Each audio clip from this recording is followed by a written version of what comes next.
Okay, we're live. We are live.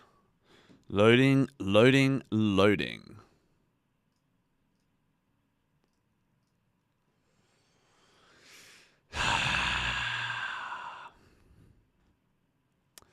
We're in business. Let's see. 22 people in the chat. 22 likes. I mean, if this isn't the best start to a stream ever... 22 concurrent viewers and 22 likes on the stream. 23 likes on the stream. Okay, now the viewer number's going up. I thought we were going to keep it on par then. All right, there's people joining. Yes, guys. Big night for Chelsea in Europe's elite competition. Obviously, I'm being sarcastic.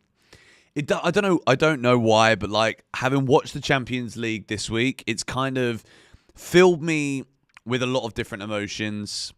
First of all, jealousy, which is obviously something you don't want to experience because that's a horrible feeling. Second of all, there's just this like longing to be back in the Champions League now. Serious longing to be back in the Champions League. But how are you guys doing? It is an early kickoff in the UK, which is actually lovely. It's not ideal for me because it is now 10:30 in the evening. I'm normally in bed by now. And we've still got an hour to go. Let's go. Another live stream. Charlie and Lola, welcome back. Welcome to all of you that are joining the stream here, early doors. Make sure you smack a like on it. Make sure you're subscribed to the channel. We had a great stream the other night for Brentford. It's just a shame that we had really nothing to shout about from the moment the game kicked off. It was an amazing stream, but the game itself was just a massive letdown. I've got a couple of things, actually, that I want to do before we get the teams and everything else today. I want to go on a website and try and build our ideal Chelsea 11 for next season. It's just a little segment I want to do together once we've got a few more people in. So we'll wait for like 5 more minutes or so. And then I'll show you the website. We're going to go onto this page right here. And we are going to try and build an ideal Chelsea lineup. The team is out. Okay, let me check. Let me go and have a little ganders. Who's put the team out? Chelsea have already tweeted the team an hour and 15 minutes before? Oh, wow, okay. Oh, no, don't tell me that's Nkunku starting. Oh, my word. Yo, brother.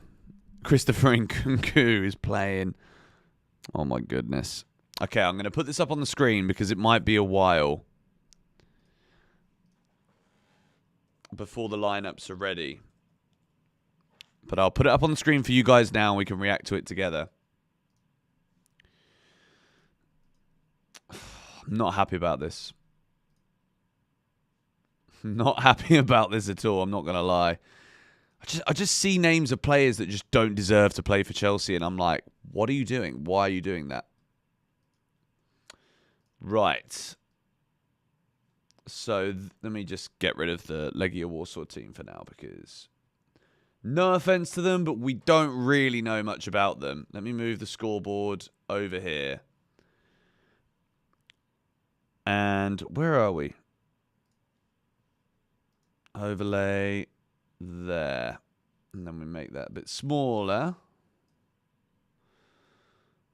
All right. So, you guys can see on the screen now. This is the Chelsea lineup. Jorgensen doesn't really say what formation we're in, but we've got Tosin and Badiashile. I'm guessing we're going... I'm confused here. Reece James is in midfield, clearly. So, Malo Gusto probably left back. Achampong at right back, I'm going to say. So, Jorgensen in goal. Achampong right back. Tosin and Badiashile with Malo Gusto on the left. I'm going to say then it's Dewsbury Hall and Reece James. And then Cole Palmer in the 10. Tyreek George on the right, Sancho on the left with Nkunku up front. Doing a little bit of mental gymnastics there to try and figure that out. But I'm guessing that's what we've got. I think that's what it's going to be. And to be honest, don't really know what to say. Like, I'm happy that it's... But is it a strong team, though? I don't really know if it is. Like, there's no Enzo Fernandez. There's no Moises Caicedo. Christopher Nkunku, a man who just don't give a bloody... He doesn't give a shit, does he? He just doesn't. And he's playing up front. Like, I don't expect us to score any goals now. Do you know what I mean? Maybe Nkunku does show up today. Maybe it's written in the stars that I look like a mug by saying I never want him to start for Chelsea again, and he bags a hat-trick. Who knows? I would love to be proven wrong. That's the thing. I'm not here to prove myself right. I'm here to be proved wrong. No real striker again. But anyway, make sure if you're in the stream, you smack a like on the stream. Make sure you subscribe to GBFC. We have been on a roll this month. I've been uploading every single day, at least one video, and on more GBFC as well. And we've had the first donation of the stream from James Mackenzie. Welcome back, mate. Maresca equals X that says they'll change but never will. The X that says they'll never change but never will. What is it?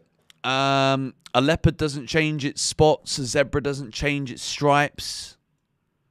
Is that the phrase? Something along those lines. But I was actually looking today. I've got some interesting stats to show you guys, because I was looking at Chelsea this season in the Premier League, and there's some absolutely outrageous stats. Some absolutely outrageous things. Let me go and see if I can find it now. No, what was it? Passes it was under.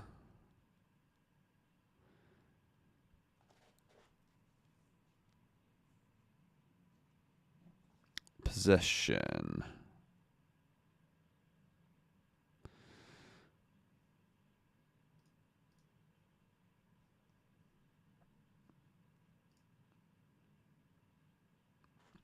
Maybe it's a 4-1-4-1 tonight, you know.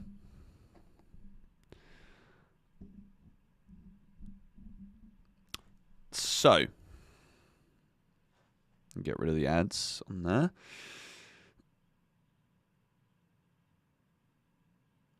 I think it might be a 4-1-4-1. If you take a look at this here, these are Chelsea's biggest wins this season. 4-1-4-1 formation. But what I want you to look at here is it's 4-2-3-1 all season, basically. And in the 5 matches that we've changed the formation, predominantly in the Conference League, we have actually won every single game. We beat Ghent, beat Astana, beat Panathinaikos, beat Servette, beat Heidenheim. And that was 4 matches with a 4-4-3 and 1 with a 4-4-2. Axel Disasi with a 100% record as Chelsea captain, by the way. Bartismo, thank you very much for the early donation in the stream. Hi, George, mate. Hope you're well. I'm doing good. I've got a bit of a sore throat today. But that's because we've been making loads of content, so it's a healthy sore throat. I dread seeing Nkunku in the team. I mean, look, we don't want it, do we? But it is what it is. He's there. But look at all of these games, guys, we haven't won this season. Look at these. So many matches. But then there's also a lot of wins in there as well. 4-2-3-1. I need to remember, there was a crazy, crazy stat that I saw on this website earlier. So this was it, right? This is it. So if you look at this, this is the total passes completed in games. Our top 3 matches this season where we've passed the ball the most, we haven't scored a goal. We got battered at Brighton with 685 passes, beaten at Ipswich with 679 passes, and that boring draw at Everton with 605. Those 3 games are the most passes we have made all season, and yet we didn't win any of them. And when you think about PSG, last night against Aston Villa, I think they made 840 passes in the game, and I don't think any of their players hardly missed any of them. But this is insane. The top 3 completed passes in a single match for Chelsea this season, and we haven't scored a goal in any of those matches. All have been away from home as well, which is crazy. 3-0 loss to Brighton, 2-0 to Ipswich, and a 0-0 draw against Everton. But yet we still insist on playing the same every single game. So I don't know if... I don't know. This is undeniable statistics here, guys. This isn't me being opinionated. This isn't me saying I'm bored of possession football. No, this is well and truly facts. And look, even the completed passes, like actually getting the ball to our men, we're still good at that. We're still good. It's not like we're just throwing the ball away. Short pass percentages in all of those games above 93%. And if you go down here a little bit, when we're actually giving the ball away more, we're still doing better. It's insane. When we actually go for it a bit more, we play so much better. Mad. But yeah, I just thought I wanted to show you guys that, because that really is a telling stat, to be honest. Jessica is really excited for the match away from my homeland, watching Chelsea play live from my seat in the stadium. Nice. Is there any more of you that are actually at the game tonight watching the stream right now? Fair play to those of you that are. Let me see if we've got... No, still no players yet. The Sanchez stats were surprising. Do you know what? I felt weird making that video, because I think there's just even pundits, like football pundits as well, they're all saying the same thing about Sanchez. Like, there's a lot of teams that see him in goal and like, right, we're going to have a go. We're going to have a shot. Which I guess also kind of helps him have a higher save percentage. I don't know if it's like a bad thing on the defenders.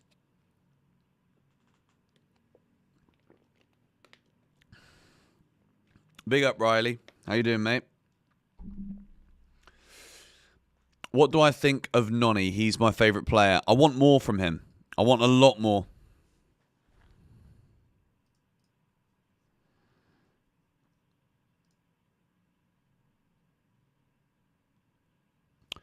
Rather him than Sancho. I mean, Sancho, Nkunku, like, again, this is big chances for them. Big chances for them to prove something tonight.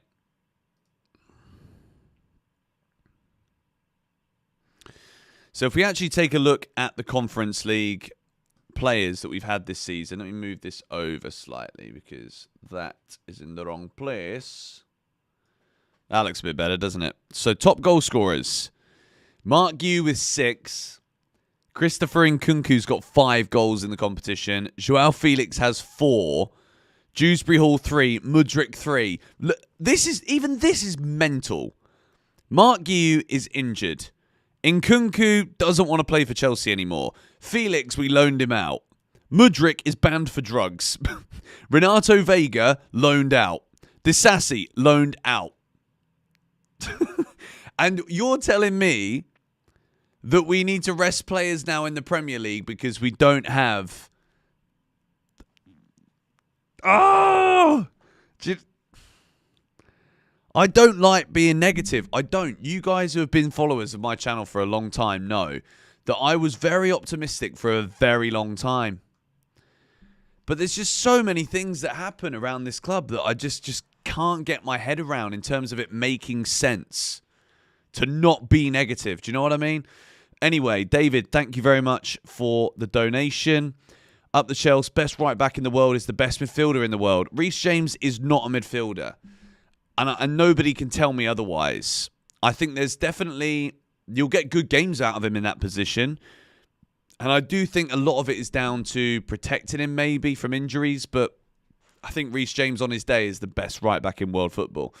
Charlie and Lola, thank you for the £2 donation. Would you rather a good defender or a good striker? Right now, I think we've got some good defenders. I want a good striker. God, donations flooding in early doors here.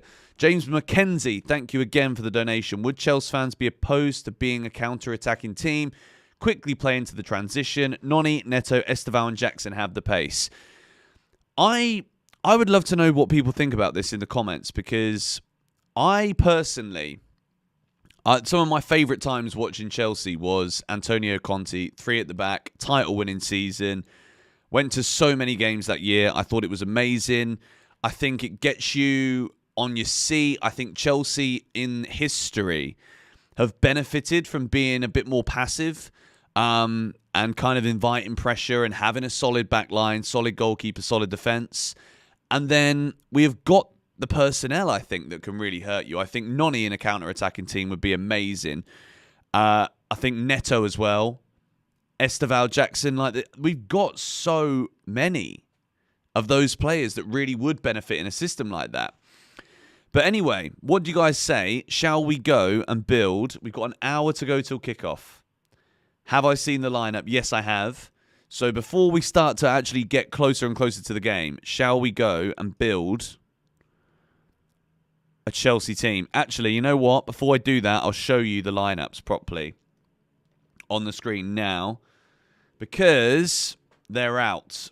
This is actually how it lines up on SofaScore. This is the 4-2-3-1. Jorgensen in goal. Malo Gusto here at right back. I think that will change. I think Gusto will be left back. Champong is currently at left back. Badiashile, Tosin. Reece James in the midfield with Kiernan Dewsbury Hall. I'm kind of interested and excited to see this in a weird way. Tyreek George, Cole Palmer playing in the Conference League, Sancho on the left, and Nkunku, who currently has a 7.37 rating, is up front for Chelsea. The bench, if we look at the bench, Sanchez, Cucurella, Colwill, Chalobah. That is a strong bench for Chelsea here. Samrak Saki's on the bench. Shamera Muweka also on the bench. Jackson on the bench. Matissa Mugu on the bench for Chelsea. But yeah, Nkunku is starting, ladies and gentlemen. I'm not sure what I think about this, to be fair. But that is the lineup. It's a 4-3-3 for Legia Warsaw. And I'll be very honest with you, I don't know any of their players. I've got no idea who any of these geezers are. But they are 5th in their league. If you take a look at their recent results, they've been on a pretty good run by the looks of things. But Rakow, if you watch the match preview, Rakow are currently top of the league in Poland. And they only just got through 4-3 on aggregate against Molde. But that is the Chelsea lineup. You just have a look at some of your comments now. Did I sleep much? I've been up all night waiting for this game. I haven't slept yet. This is one of those kickoffs where the time of it, for me, the kickoff is 23:45, so 11:45. And it's one of them where if I was to go to bed early, I would have to have gone to bed at 7 p.m. to make it even semi-worth going to sleep. So it's just going to be a late night for me. 6 Things We Learned will be out straight after the game, of course. Jorge Castro says we're losing 2-0 today. I really hope you are not correct. Bro, I swear to God, if we bottle this, I am going to stop watching football for the rest of the year. I can think of much better ways to spend 90 minutes of free time. I will ask you a question, though, because I think a lot of people have probably felt that about watching Chelsea recently. What would you actually do? Because I think unless you've actually got a contingency plan of how to spend your time, realistically, what are you actually going to do? Do you know what I mean? You'll know that Chelsea are on, and if you're bored and you're doing nothing, you just watch again, and then we might score a goal, and then you're not going to do that, are you? Let's be honest. Let's be honest. What is the stats of their striker? I mean, these are his recent games. Scored 2 goals against Gornik. Good old Gornik. Got an 8.6 rating last time out. Scored against the league leaders in Poland as well. So that is what our man in the other opposing side has done. But anyway, I want to know what you guys think of this. I'm just going to open it now. Let me make it a bit smaller. Let me drag it over. Okay, we're going to build a Chelsea team here. Formation. I'm going to try something new. We're going to try a 4-3-3. All right? And I'm going to say what I want the team to be, and you guys can watch what I'm doing And you can leave me comments, and we can make this a more realistic side. Shit, this is a problem. Okay. And I will go through position by position, and we will see where the holes are in this team. Okay.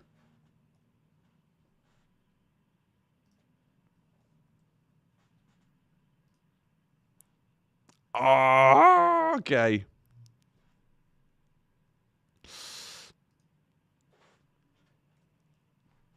That's all I got right now. That's all I've got right now. So I've got questions. I've got question marks about the two centre-backs, but I think I'm going to put Colwill here. So I've got questions about one centre-back.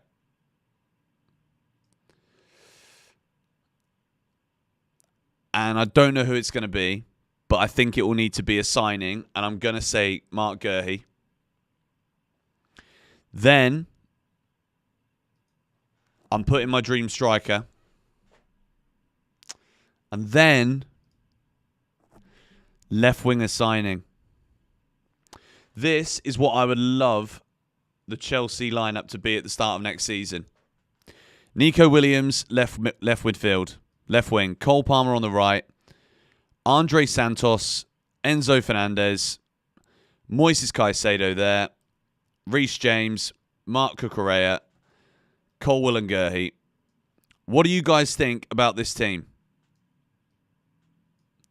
How do you think we do if this is the lineup next season?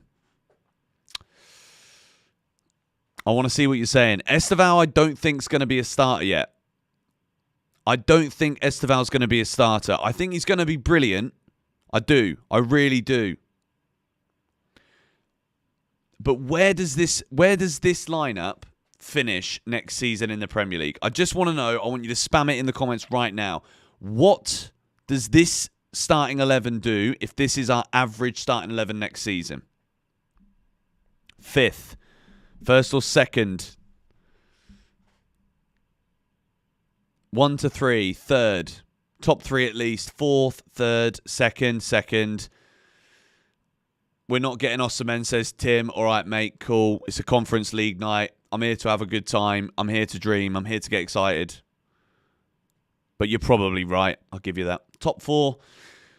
Would I have Trev at centre-back if he stayed? I think it's an interesting one, isn't it? Because Trevor Chalobah is a really solid defender.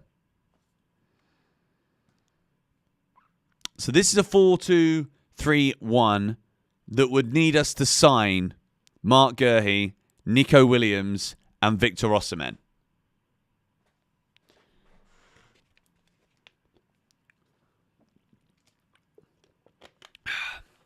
So let's build another one. You guys think that's the top 4 team. All right. Let me build you another team. Let's go. Oh. Let's do it again. Get rid of that horrible red colour. We'll make them blue.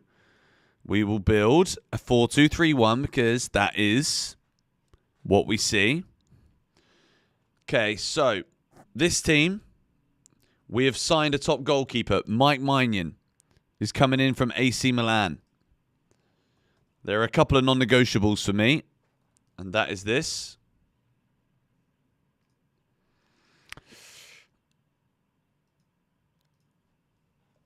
Andre Santos. And remember, this is just a thought exercise, okay? This is a thought exercise on where we finish next season if this is the team that we use the most. So this is the most used starting 11. And I want to know where you think we're going to finish. So we've got a back 4 there of Cucurella, Colwill, Chalobah, James. But we have signed a goalie. Liam Delap is the striker. Nico Jackson is on the left wing. Cole Palmer in the 10. And Esteval on the right wing. Where does this team finish in the Premier League next season? Do you like this team?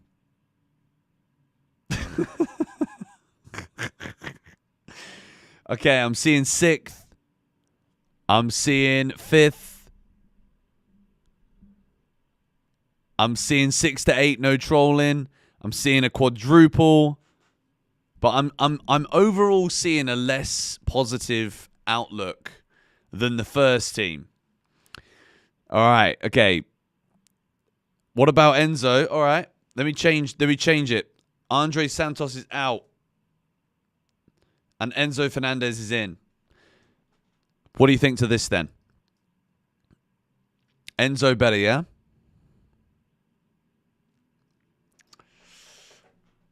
The lineup with Osimhen. Now 7th. Okay. Let's do another one. This is fun. This is fun. Okay. Now I'm going to do something that we would never see under Enzo Maresca. But we're doing it anyway. Petrovic in goal.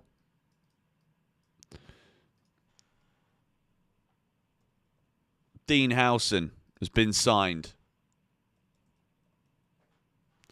Levi Colwill. Reece James. Victor Osimhen is the striker. The left winger is Pedro Neto. The right winger is Cole Palmer. This is ridiculous, but I just want to know what you guys think would happen with this team.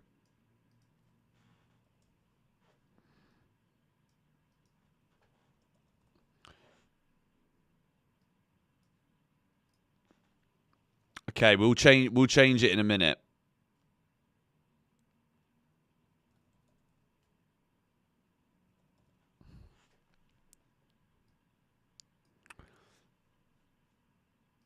Tell you what.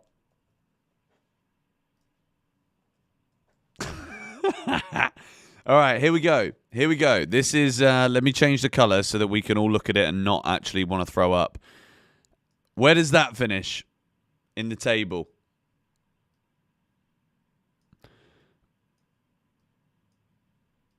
Where does this finish in the Premier League? We're getting relegated.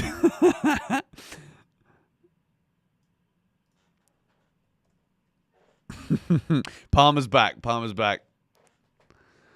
Okay. 7th, 1st. Charlie and Lola saying 1st. David saying 1st. Alex saying 2nd. And the important bit to remember is that Enzo Maresca is still the manager. This is a 3-4-3. The colour has changed. The colour is blue. First, you actually think this team wins the league? Championship? Tim Russ is just a negative guy. That I can tell for sure. James in Neto position. All right, let's try that. Let's see what that looks like.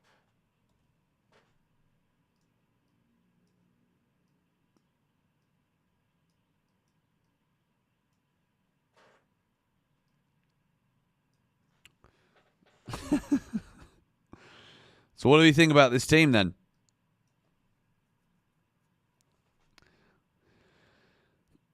Send Maresca to Strasbourg on loan. Defensively insane. Howson, Colwill, Fofana, Petrovic. Impossible. But what if, I mean, this is, the thought exercise that we're doing here is just in case these players stay fit. And this is the most used lineup. So if this was the most used Chelsea lineup next season, where would we finish? Chalobah, Colwill, Howson, Petrovic is the goalie. So these are the 3 teams, okay? This is number 1. So the 4-3-3 with Nico Williams and Osimhen signed. This is team number 1. Team number 2 is the 4-2-3-1 with Mike Maignan and Liam Delap signed. And team number 3 is the 3-4-3. Which one of these is your favourite? This one, the 4-3-3. Say yes if you're the 4-3-3. Just say yes right now in the chat if you're the 4-3-3.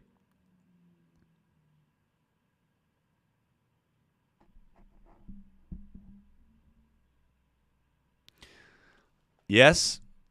Okay. Cool. Everyone's saying yes right now. Now, okay, that is the one. This is the one. Now say no if this is the team. Right? No if you prefer the 4-2-3-1. Bro has zero ball knowledge. Yeah, because that's definitely me trying to put this all together, isn't it? Say no if this is your favorite.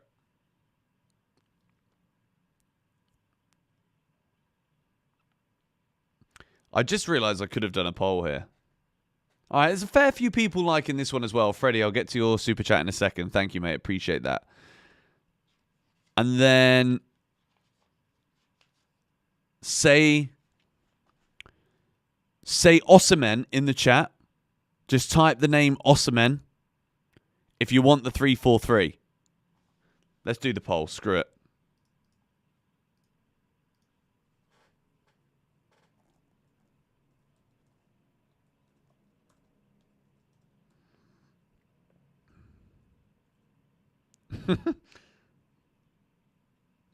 I'm doing a poll anyway.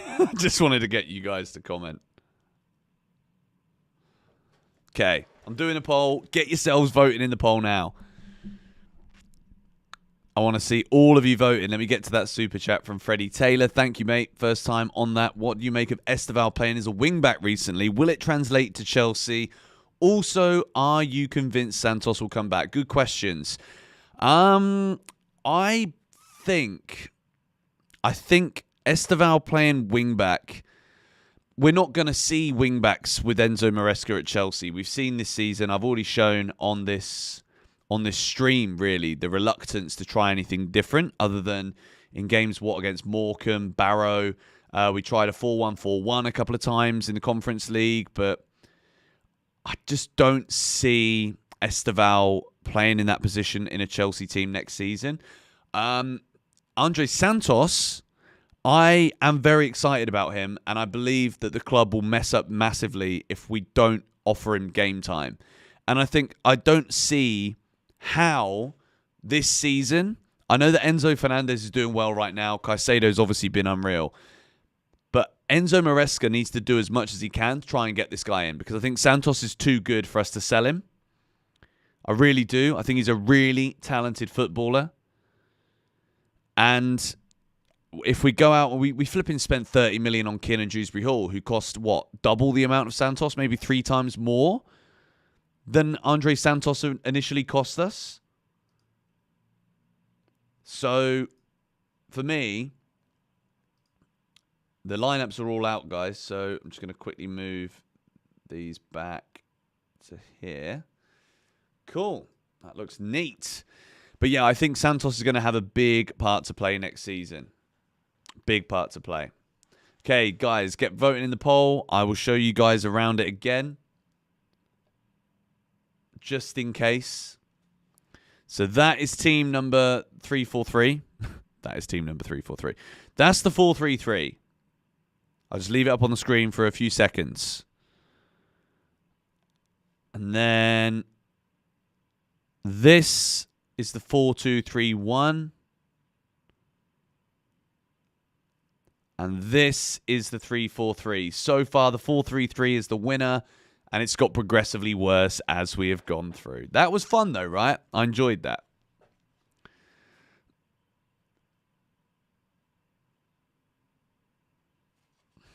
But anyway, make sure if you're in the stream, make sure you've hit the like button. We had, I think it was like 1.3k likes or something for the Brentford game. I would love to hit those numbers again tonight for Legia Warsaw in the bloody Champions League. OMG, again with Osimhen. God, blimey. I mean, look, Victor Osimhen is my dream signing. I think it would just be unreal. Imagine a front three that have Victor Osimhen leading the line, Cole Palmer, Esteval. Maybe Esteval converts to a left winger. We love it, don't we? Anyway. James isn't left back. We don't really know who it's going to be yet, but you can stop with the spamming, mate. It's just annoying, isn't it?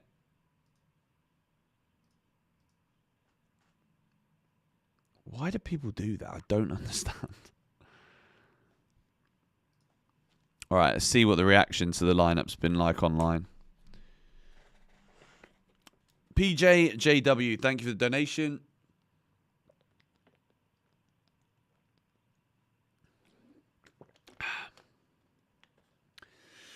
Maresca contradicted himself once again. Benches Cucurella, Cole, Jackson so they can play today. Doesn't even start any of them.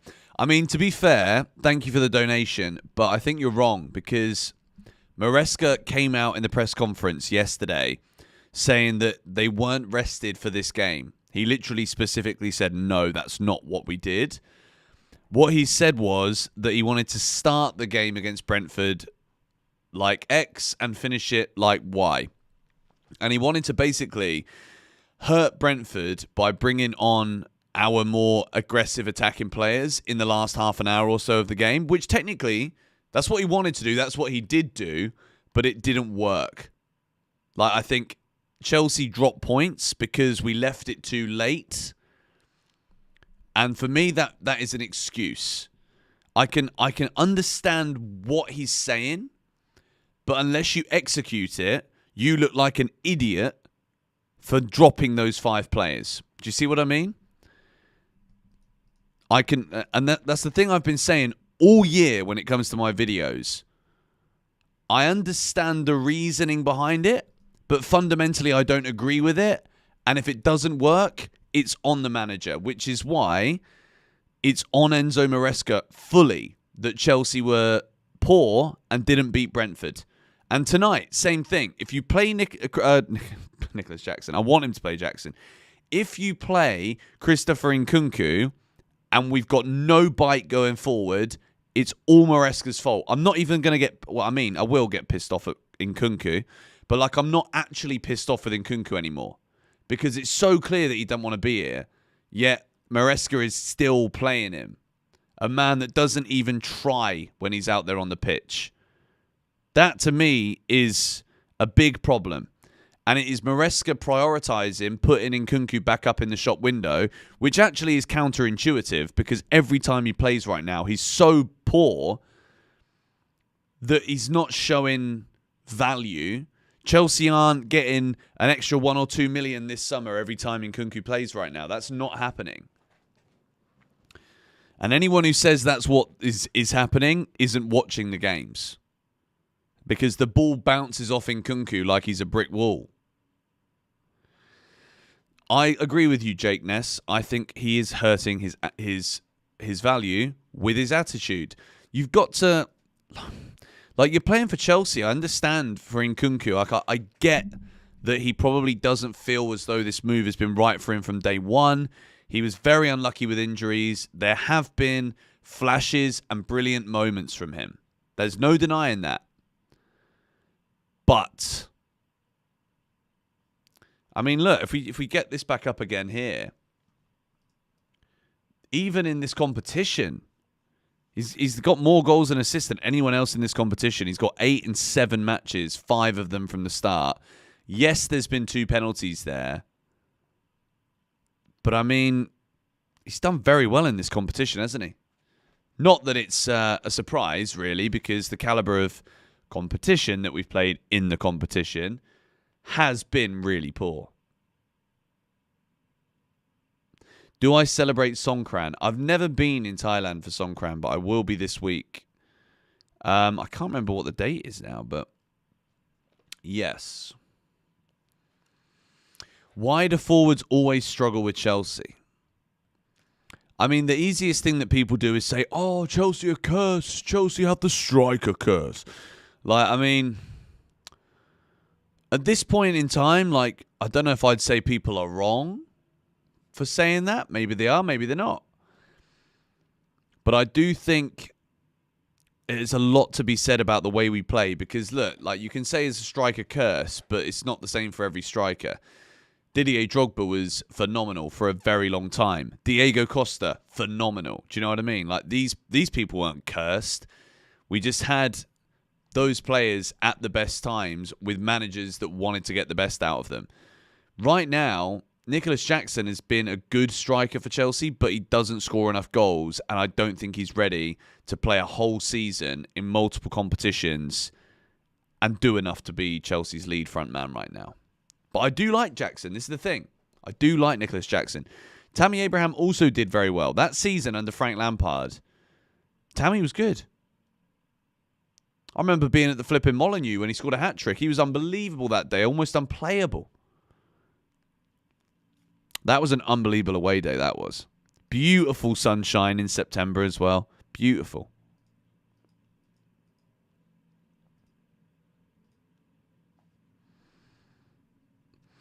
Did you guys watch today's videos too, by the way? We had a news video go out today. Tamori banger. I remember we were literally right there. Staring at it. Olivier Giroud was also very good. I think because you've got the likes of Radamel Falcao, that didn't really work. Gonzalo Higuain, like we're talking about, and Romelu Lukaku, we're talking about some like proper goal scorers here. Do you know what I mean? But like Romelu Lukaku scored what, 400 goals in his career, 500 goals or something stupid.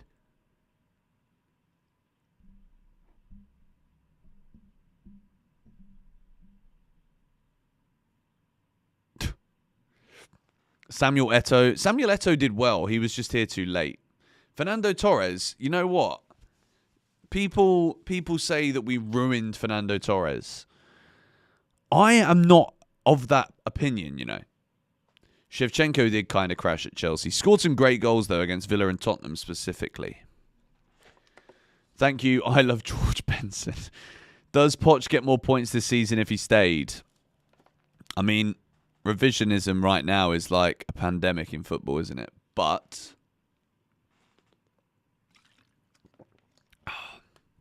do I think Pochettino, if he'd have stayed, would have got more points?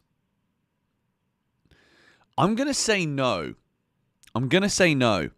Because I think whether or not Pochettino is such a difficult one. But I'm going to say no, because I think this season, as much as we aren't perfect defensively, we're certainly better. And we did concede a lot of goals under Poch last year. Tuchel would have had more points, yes. Because we'd have actually played players in their correct positions.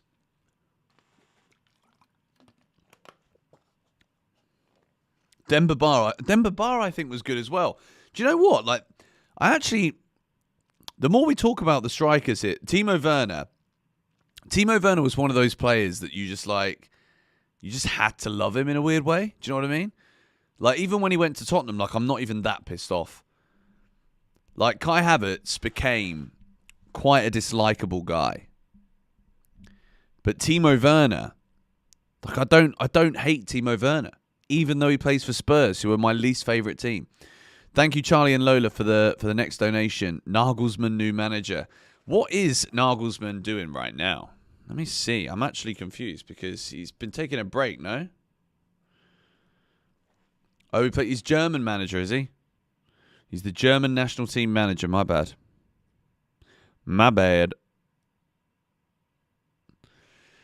Havertz won us the Champions League. I know, but this is also the debate, isn't it? Havertz did win us the Champions League. That is factual information. He scored the winning goal. But why don't I like Kai Havertz anymore? And like, I still like Mason Mount. I do.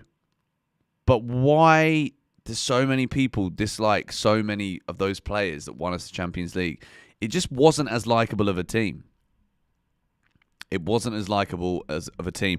And I think the fact that the 2012 Champions League winning team does get so much love is because we were so close with the majority of those players to winning the Champions League so many times. And it wasn't just the final against Man United on penalties. It was the Barcelona semi-final, which to me is the most angry I've ever been at football in my life. That was a robbery. And Chelsea played so well, deserved to go through. Iniesta scores a quite remarkable goal, but like, it gets to me now even. It gets to me now because that team would have won it that year for sure. 100%. But yeah, I think there was just so much about that 2012 winning side that we just deserved it. You know, like the amount of moments during that season that we were down and out. Napoli, sacking Villas-Boas, Roberto Di Matteo, former Chelsea player coming in. You know, Raul Moreles's goals in the quarterfinals. Flipping, you know, the semi-final Barcelona. Like to do it that way late on against that Barcelona team. John Terry sent off. You know, Messi missing a penalty. In the final, Drogba gives away a penalty for a foul and Petr Cech saves it. Like, it was written in the stars. It really, really was. Yes, if we'd have won a Champions League with Jose Mourinho, man, I love that guy. I absolutely love him. I know that he's not maybe the manager that he once was now, but Jose Mourinho, man.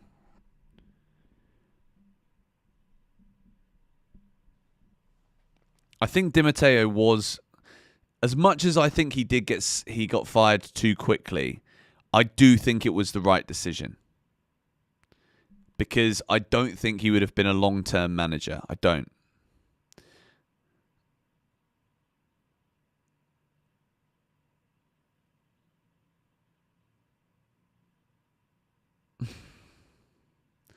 All right, we've this has actually been a very quick pre-match build-up, although we still do have 20-something minutes to go, half an hour basically, until the game. But we've just hit 1,000 concurrent viewers. Make sure you smack to like on the stream, guys. We're going for 1,000 likes again.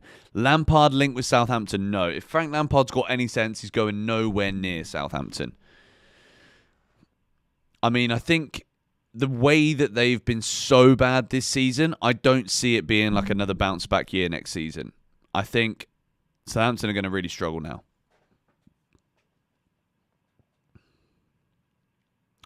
Disassi is the worst player in the world. You know what? You guys know I'm not a big fan of Axel Disassi. If you've been watching this channel for a long time, I never rated Disassi, but the way that he's getting rinsed for Kvaratskhelia skinning of him, I'm going to say, last night, Kvaratskhelia is just a world-class winger. Like, if that was any other player in Disassi's position right at that moment, I think the same thing happens. I really do. It's so perfect. And I think because we don't see this very often in football anymore, the immediate reaction is to be like, shit defending, shit defending. It's just brilliant. It was just superb. And PSG last night, wow. Like, fair play to Aston Villa, because for the first sort of 35 minutes, they were soaking up that PSG pressure. And then the goal is a snatch and grab. And I've seen something today which is just absolutely brilliant. I don't know if you guys have seen this. I'll put it up on the screen because this is so funny. Wait. Such a funny tweet. Where is it? More GBFC folder. Why is that not working?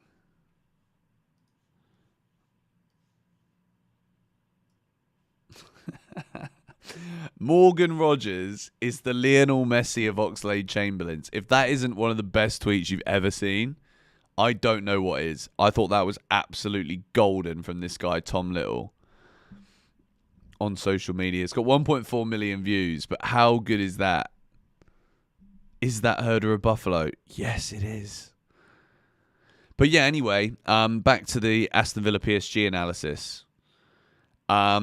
Aston Villa did very well to stay in the game. And then Desiree Doué, who, by the way, Chelsea nearly signed Desiree Doué last summer. For those of you that forgot, I just thought I'd remind you before we play our wonderful Conference League game. Desiree Doué could have signed for Chelsea, but he scores an absolute wonder goal. The fact that he can score a goal like that with basically no backlift is outrageous. And then at the start of the second half, Kvaratskhelia, unbelievable. What an incredible goal. And then even the last goal, like Nuno Mendes, I think that is the difference. I think PSG going with 2 goals back to Villa Park is too much. And they deserved it on the balance of play. Martinez made 8 saves. But the fact that they did get that goal shows that they can soak up the pressure and they can do something. Did I know you love me? Well, you got my name in your name, so I'm guessing you're a big fan. So I do appreciate that. But yeah, Morgan Rogers is the Lionel Messi of Oxlade-Chamberlain's. That actually sparked an idea today for a series that I want to do on more GBFC, where I just take like... Because I like these kind of things, you know, that are kind of thought-provoking things, because there's a lot of thought that's gone into this. And I think it could be just a cool little series, bit of fun. Morgan Rogers is the Lionel Messi of Oxlade-Chamberlain's. We've got over 1,000 people in here. I love that. Big up to all of you that are joining the stream. We are 24 minutes away from kickoff. A nice early kickoff. Looks like someone wants to cuddle with me. Yeah, well, I think I'm all right, mate.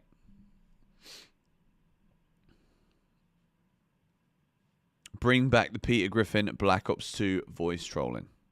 I haven't tried to do that impression for a long time. I don't think I can do it anymore. Best stream around, says Perkin. Thank you, mate. Appreciate it. It's been a good one. I'm going to try and think about little like thought exercises that we can do in the build up to games. We've got Ipswich at the weekend. What time's the Ipswich game on? I think that's a 2 o'clock kickoff again in the UK, which I love those because that is 8 p.m. for me, which is just unbelievable. Do I watch other Chelsea YouTubers? To be honest, I do when I watch match reviews. I don't really watch any videos that aren't reviews of games. Just because, like, do you know what I mean? Like, there's only so much. We all talk about the same things. That's the truth. And, yeah. I'll tell you someone right now who I think is absolutely killing it, though. Matisse. Matisse's videos right now are absolutely fantastic. I thought his reaction to the Arsenal game the other night was very good. Am I still in contact with Simon / Mini Minter? Do you know what? I haven't spoken to Simon probably 3 or 4 years. Everybody liked the video. That's the kind of person we need in here. Smack a like right now. Let's go. I'm scared of Ipswich now after that game at their ground. Do you know what? I think it would have been a different story. If Ipswich would have beaten Wolves last weekend, which they didn't, I think this would have been a scarier game. But now that Ipswich are 12 points adrift of Wolves, I think it's game over. I think Wolves are going to get enough points where even if Ipswich won all of their matches between now and the end of the season, I still don't think they stay up. Anyway, going to end that poll now. What is the best shit Chelsea season? That's a very good question. That is a very good question. Like the best of the shit ones.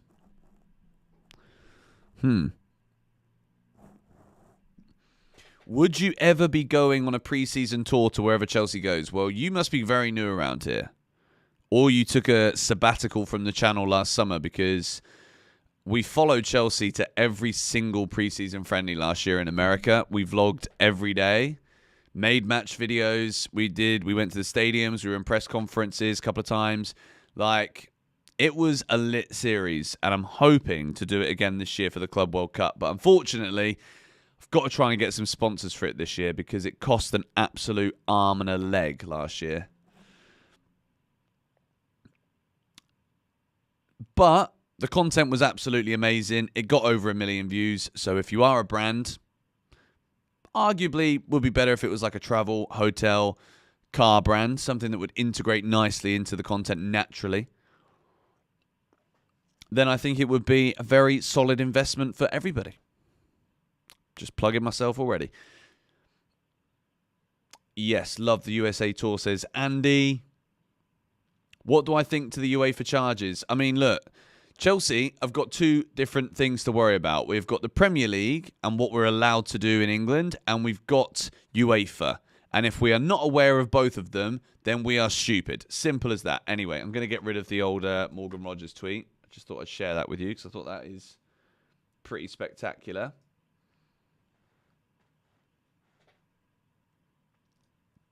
New haircut. Correct. You are the first person to have noticed it. Got a little skin fade on the side today. It's not the best haircut I've ever had, I'm not going to lie. But it's pretty good. And do you know what? On a wider scale than just talking about Chelsea and the UEFA fines, like, isn't it just mad how you can break the rules by loads of money and just get a fine? Do you know what I mean? And I'm happy that that's the case, because Chelsea will just be like, yeah, all right, sure, no worries. Like, we're not going to not compete in the Champions League and not earn 100 million or whatever, and then not pay this. Like, do you know what I mean? Like, we're going to pay the fine. Oh, I'm telling you now, if we lose to Ipswich at Stamford Bridge, a team that, even if Ipswich beat us, they're still going down. Wolves are going to get enough points. Ipswich are going down. If we get beaten by them, bloody hell, man. Where would Maresca have to finish for him to get sacked? For me, I've been very much on... I've liked Maresca. I'll be honest. For the majority of this season, I've been fully supportive of him. Even a couple of months ago, where I finally turned publicly on the ownership and the way that we're operating and being ran, I was still backing Maresca then. It's only been very recently when I'm very tired of hearing some of the bullshit that he comes out with, and the decision making against Brentford was so bad. But for me, I think if we don't get Champions League football, I think we've got to be looking at the manager market again. Particularly if you've got someone like... I know we're never going to do this, and I know he probably wouldn't even come. But if Carlo Ancelotti leaves Real Madrid this summer, Maresca doesn't get Chelsea in the Champions League, I'm absolutely on the phone to Ancelotti being like, look, mate, we're in the flipping Europa League or whatever again. Come here and sort us out, will you?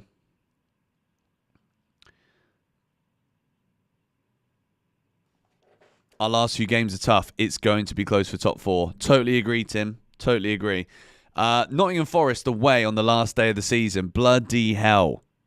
That is going to be wild, isn't it? Just another yes man. I mean, look, I think if they do sack Maresca, it will be Thomas Frank that will be the next manager. Thoughts on the Rodrigo links? I'm probably going to talk about that tomorrow, because I actually think there's some legs behind this, you know. I really do.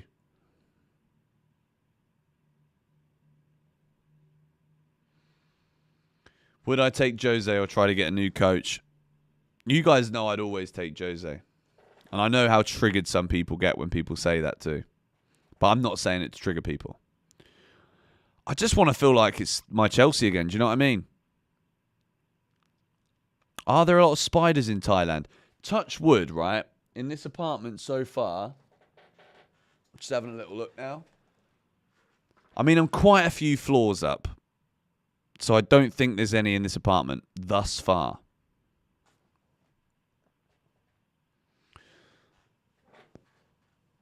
All right, we're 15 minutes till kickoff. Speak about the Matic Onana topic. Well, first things first, I think Nemanja Matic is spot on. And the fact that Onana has actually doubled down... talking about he's won trophies with the greatest club in the world, yet Nemanja Matic won countless trophies with Chelsea, just shows how much of an absolute numbnut Onana is. And to be fair, in my lifetime, I don't think I've ever seen a goalkeeper as bad as him at Manchester United, to be honest. So I don't think Onana's got a leg to stand on. Losing tonight and losing to Ipswich, bye-bye Champions League football. I mean, I don't think we're going to lose tonight, but I genuinely think it's going to be interesting, because this Legia Warsaw team are not having a good season in their native league in Poland, but they are doing well in this competition, and the final is at their ground, so I think they're going to want to go far. Same for Athletic Bilbao in the Europa League. The final is in Bilbao this year, and they are desperate to get there. But anyway, make sure you smack a like on the stream. Let's see if we can get to 500 likes before kickoff. We've got 15 minutes to get just over 100 more likes. And make sure you subscribe to the channel, because 6 Things We Learnt will be out straight after the game. Boom. Maresca waffling on TNT Sports. I don't have TNT Sports, so I can't watch that. But we're watching tonight on beIN Sports, and their coverage starts in 10 minutes. That is the first yawn I've had, and the first time I feel like it's a late night for me. I normally go to bed at 10:30. It's already 11:30.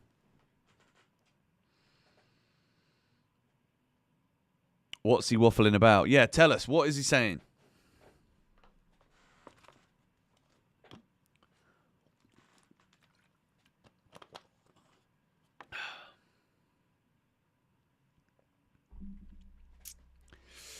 All right, there's nearly 1,200 of you in here now. Nice.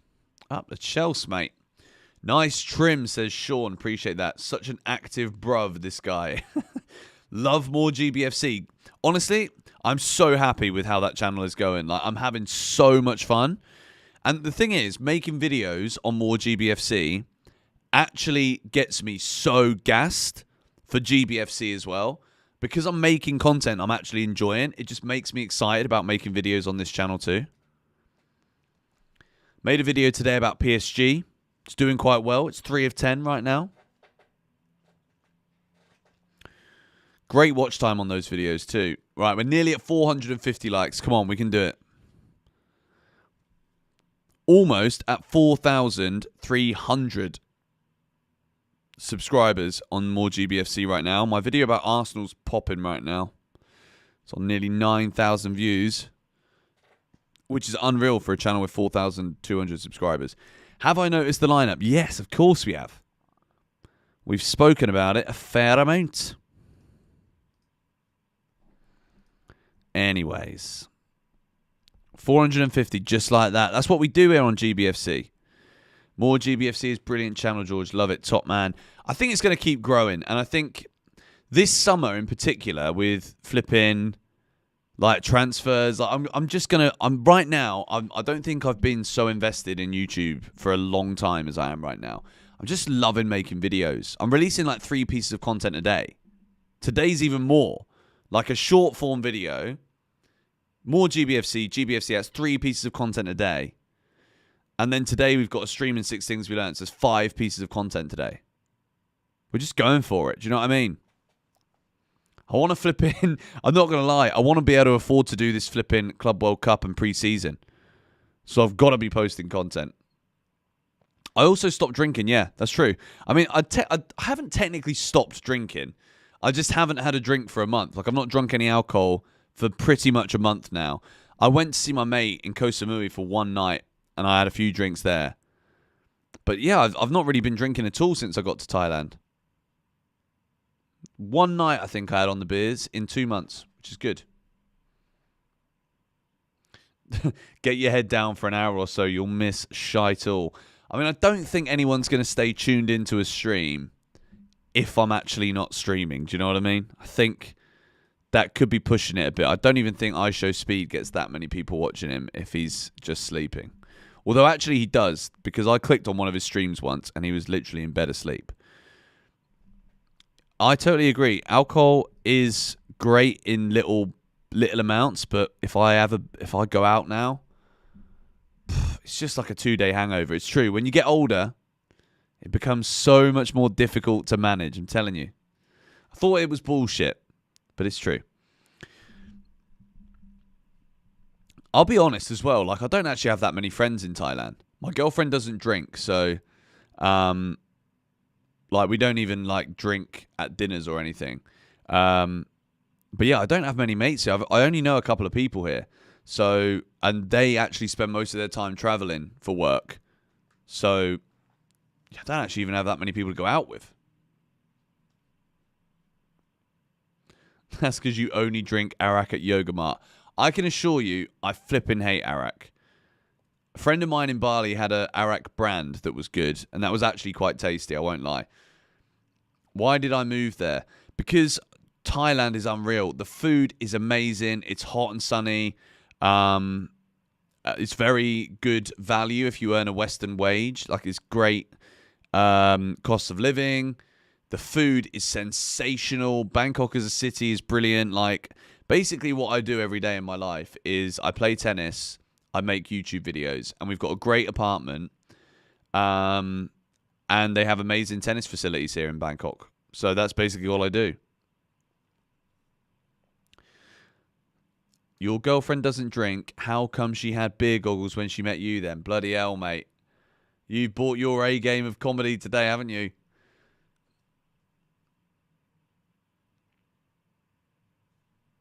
Tyreek George isn't living up to his potential. I think Tyreek George, I want more from him. I really do. I think when he's been playing, he's got a couple of assists. Like, I think tonight's a big one for him because it's a quarterfinal. And as much as I'm not like, I don't have any like nerves or like, I'm excited to watch Chelsea because I'm always excited to watch Chelsea and I love streaming. But, do you know what I mean? Like, I want to see something tonight from these players, you know? Let's take a little look at the lineups together again on this graphic here. So this is our team. Josh Achampong right back apparently. Tosin Badiashile Gusto. Philip Jorgensen in goal. Reece James, Chelsea's captain. Kiernan Dewsbury Hall. So we've rested Caicedo and Enzo with Ipswich in mind, I'm sure, on Sunday. Sancho left wing, Cole Palmer in the 10, Tyreek George and Nkunku. Big game for Palmer as well. I think we've got to look for a goal tonight for Cole. I'm just going to have a quick pee, guys, because kickoff is, 8 minutes away? I will be right back.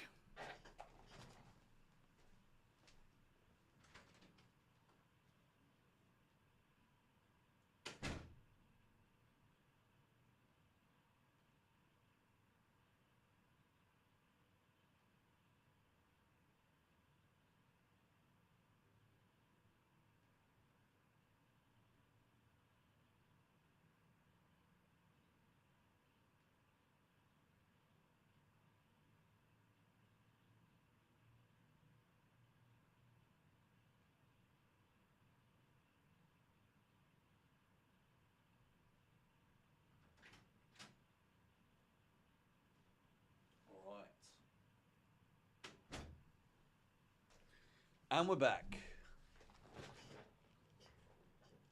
Big game, lads. Come on, the Chelsea.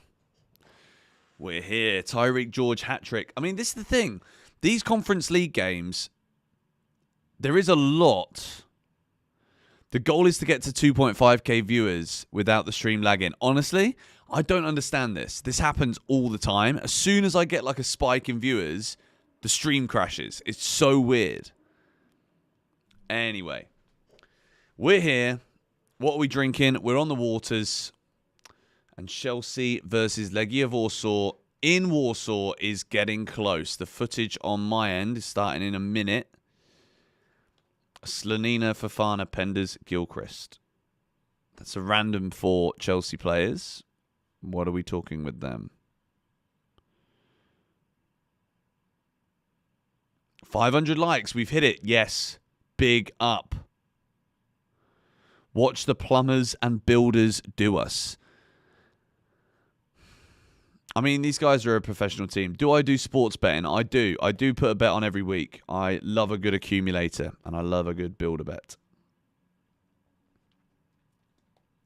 But obviously, always gamble responsibly. Up the herder of Buffalo. Big up. Can I try and pronounce the Legia Warsaw players' names? All right. I'm going to say Tobias is in goal. Let's go through it then, shall we? Tobias is in goal. Vinegar with his chips at left back. Capuadi, Pankov, Zolek, Elitim, Augustiniak, Oyedeli, Chodnia, Morishita, Lukinas. I mean, there's a reason why I've not tried to go into like a professional job yet. Do you know what I mean? Like a lot of people will be like, oh, the natural progression for a football YouTuber would be to go on television. Screw that right now, man. Do you know what I mean? Like, I can sit here and if I wanted this to be a beer, it could be. I just choose it not to be. If I want to butcher the names of players, I can. Obviously, I try and be professional. I try and deliver a job that would like vindicate you guys watching me as opposed to the TV. But yeah, I like just chilling here in my hoodie, in my aircon, and talking about football like we do. So anyway, 5 minutes till kickoff. And the beIN Sports stream is late. Unreal. Unreal.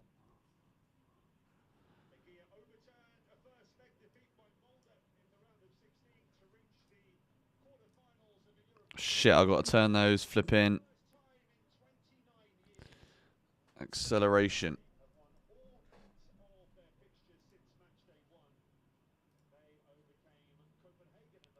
Come on. Does it work? No. If I exit the stream, if I exit out, damn. This is not good. I need to flip and relaunch Google Chrome, but will that end the stream? Because it won't end it on. Can someone help me here in the chat? I know that there's people that will probably know this. If I end the stream, if I exit, will it still? Oh, I don't know what I'm asking. Can I basically? I've got this accelerator thing on, which means that when I'm actually on live, it doesn't let me watch football. But I need to relaunch Chrome. Does it?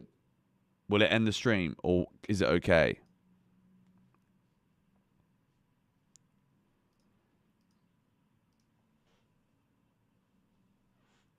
Another browser.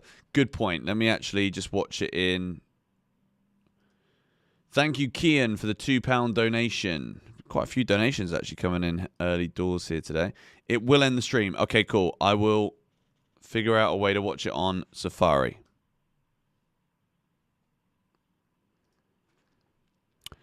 I'm an idiot. I should have turned that off before. All right, we're good. I think we're going to be fine.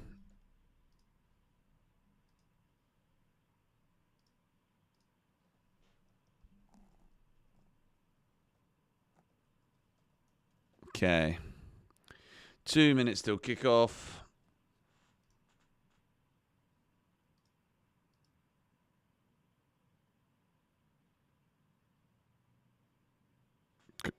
No, it's done it again. You're kidding me. Ah, this sucks.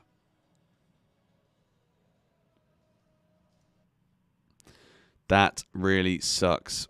Okay.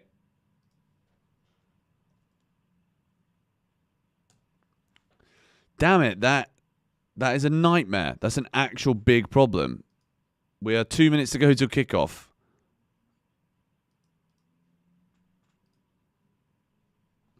I'm working on something. Dude, this guy spamming needs to piss off, man. Hide the user on this channel. Lofty guy had a solution. I'm looking up now. OBS acts independently. Okay.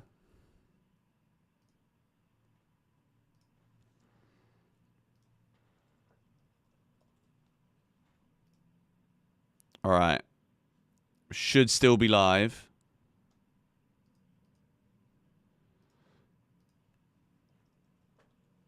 Are we still live? Yes. Yeah, we are. All right. Woo-hoo-hoo. Yes, we're back. We are here. We are here. Is it going to work, though? That's the thing. We're 1 minute to go till kickoff. Yes, it's working. Yes. Come on. We are in business. The atmosphere looks wild in Poland right now. We are back.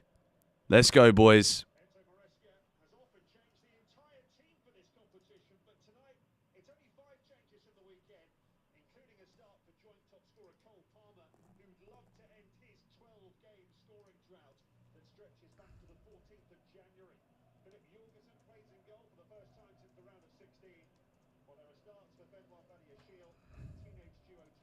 Come on, Chelsea.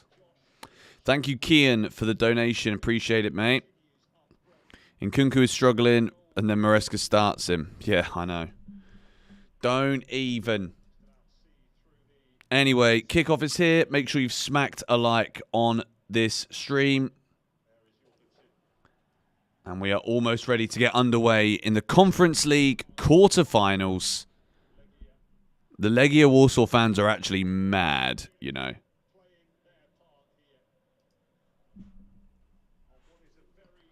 Shout out to all of you that have smacked the like button already. Let's go. Come on. I want nothing more than a flipping win. I don't want any of this tough atmosphere. We're struggling with that. Bullshit. Let's just beat these lot.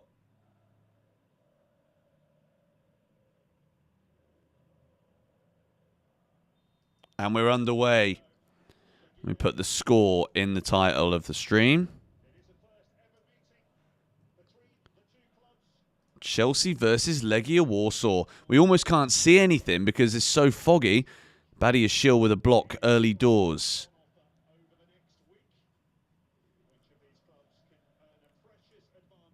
Well, the commentary is pretty dreadful, so I'm going to do my own commentary, I think.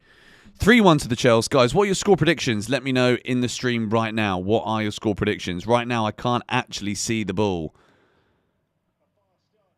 I think it's an early corner. Yeah, it's a corner for Legia Warsaw in the first minute. Malagusto with a tackle. We're seeing 2-0, 5-0. The mic is off. No, it isn't. Is my mic off? My mic definitely isn't off. No one else is complaining.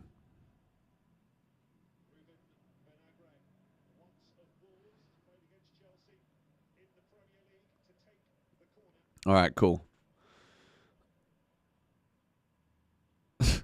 I mean, this is such a bad watch so far. It's a good ball in. Legia Warsaw have actually started well here, but we can hardly actually see what's going on because of the flipping smoke from the stadium. The fans are going mental. It's obviously a massive game for them. The final is in their stadium. Just put a bet on that Tyreek George scored first. What is the odds on Tyreek George to get the first goal?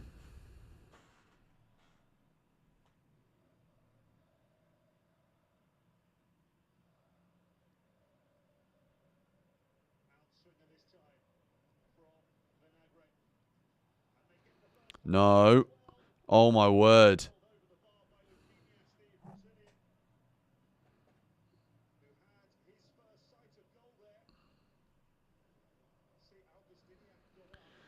Good start from Legia Warsaw. Gusto with a poor clearance. Gusto's been in bad form too, to be fair.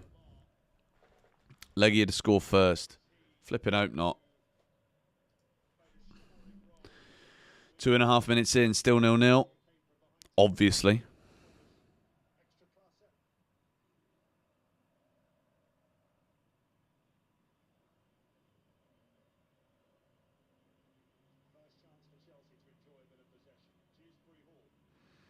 Come on.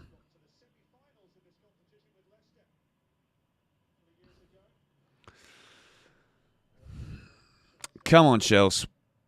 What is with the weather there? It's not the weather, man. It's from the fans. They've got like pyro and shit that they've just been throwing around. I'm watching on beIN Sports.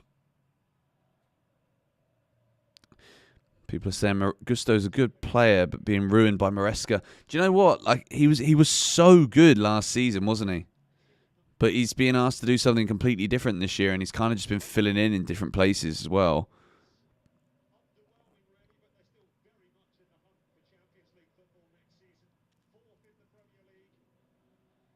Yeah, it's good pressure, Reese. Big Bebek. 5-0. Don't know about 5-0. I think 2. I want to keep a clean sheet. I think 2-0.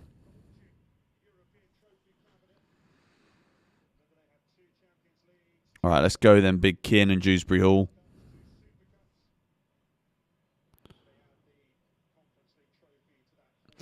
Don't worry about the pitch today. We got Stamford Bridge at the weekend against Ipswich. That's going to be nice. Well, first 5 minutes. I am a little bit bored already, I'm not going to lie. But let's be positive for now, shall we? Here's Dewsbury Hall.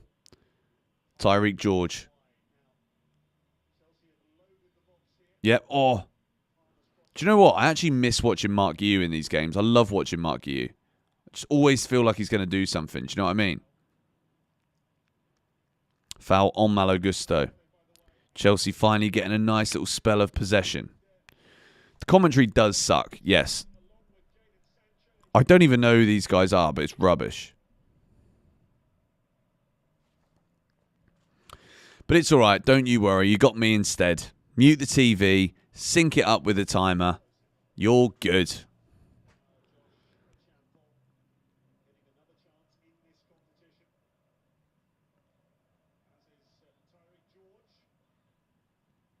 $3-0. Hopefully you put over 2.5 goals. Nice. Ali McCoist is good. To be fair, did you guys see the punditry levels from Prince William? He did an interview with Ali McCoist and Rio Ferdinand, and I actually thought Prince William was excellent. Like, I could genuinely listen to him. He knows what he's talking about. The new John Motson. To be fair, like I've got common. I think for me, Clive Tildesley is one of my absolute favourites. Like, just hearing his voice for Champions League when I was growing up was just amazing. Peter Drury's also a good one, but maybe sometimes a little bit too over dramatic. I think Clive Tildesley is my favourite, to be honest.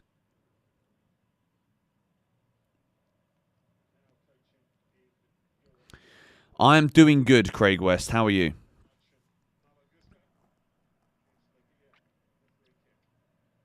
It's been 81 minutes since I started the stream. You've got too much time on your answer, but it has. You're correct. I'm on Nkunku watch as well, by the way.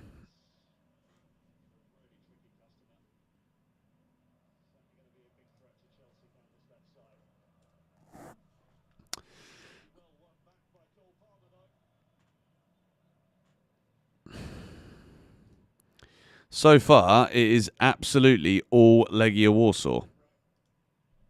600 likes. Come on, we can do it. We're nearly there. Who is my favourite pundit? Do you know what? I love the panel with Micah Richards, Thierry Henry, Jamie Carragher. I think that is amazing with Kate Abdo. Or that's not her name anymore. But that show is absolutely magnificent. What was my thoughts on the lineup?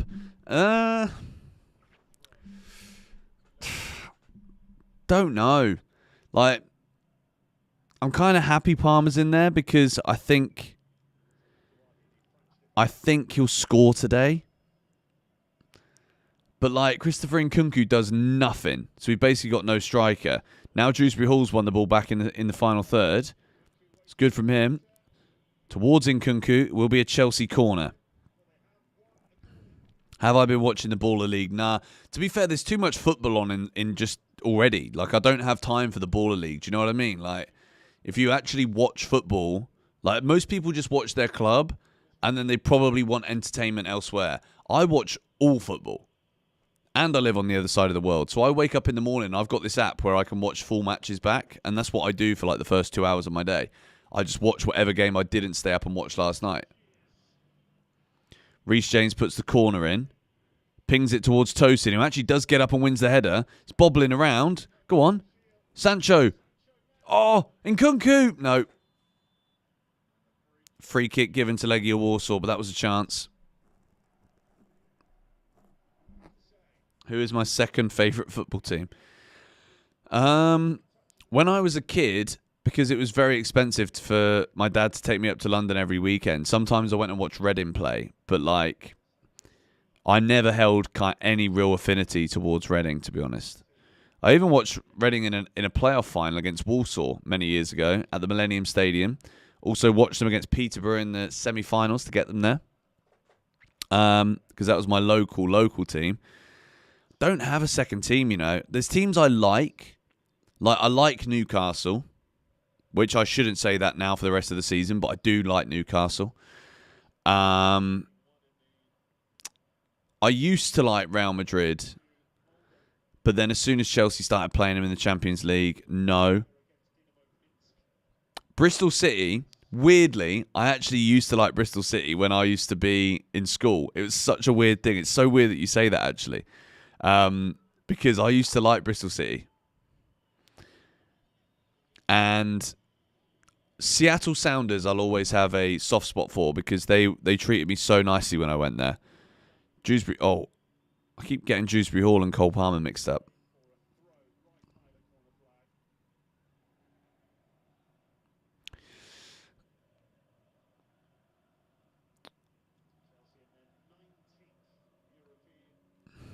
But now I guess it will just be whoever Frank Lampard's managing I'll be wanting to do well. Unless it isn't another Premier League club. Seattle Sounders, mate. Am I going to the Club World Cup? Maybe, maybe not. It's still up in the air right now. I'm not sure. Probably. I'm hoping so, yes. But we'll see. Come on, Chelsea. Sancho on the right wing. Gives it to Josh Achampong. Reece James, that is a decent clip ball towards Jadon Sancho. Chelsea now with a bit of sustained pressure. Can we do anything with it?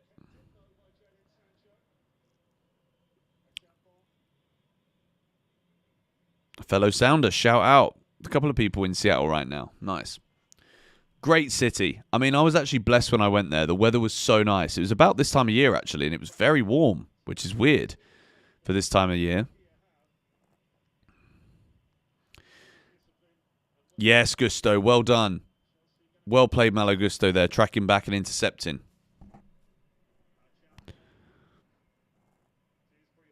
Dewsbury Hall to Palmer. Out to Sancho. 1.1k viewers. Yeah, we're doing well, mate. It's a good stream. Go on, Sancho.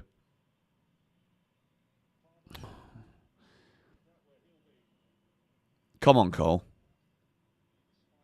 Nice ball to Josh. Go on, Achampong beats his man. Love that.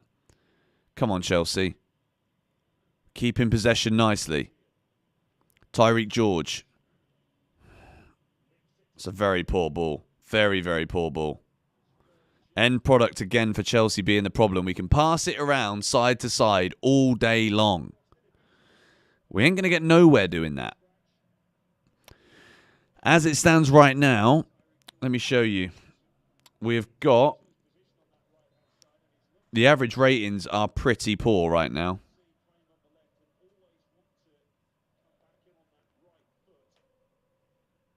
Oh, I need to change the flipping timer again now, don't I?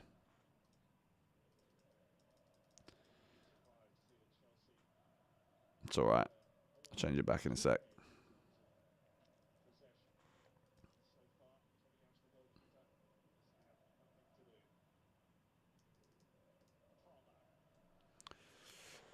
Timer's going to be back in a second. 3, 2, 1. Bang. Kill. Go on, Jadon. Oh, he's cut it back in, but he's cutting it back into a bloke who don't move. He's cutting it back to a static Nkunku,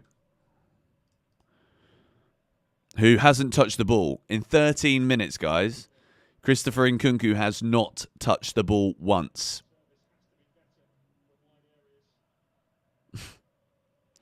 Which I guess it means he's not giving the ball away.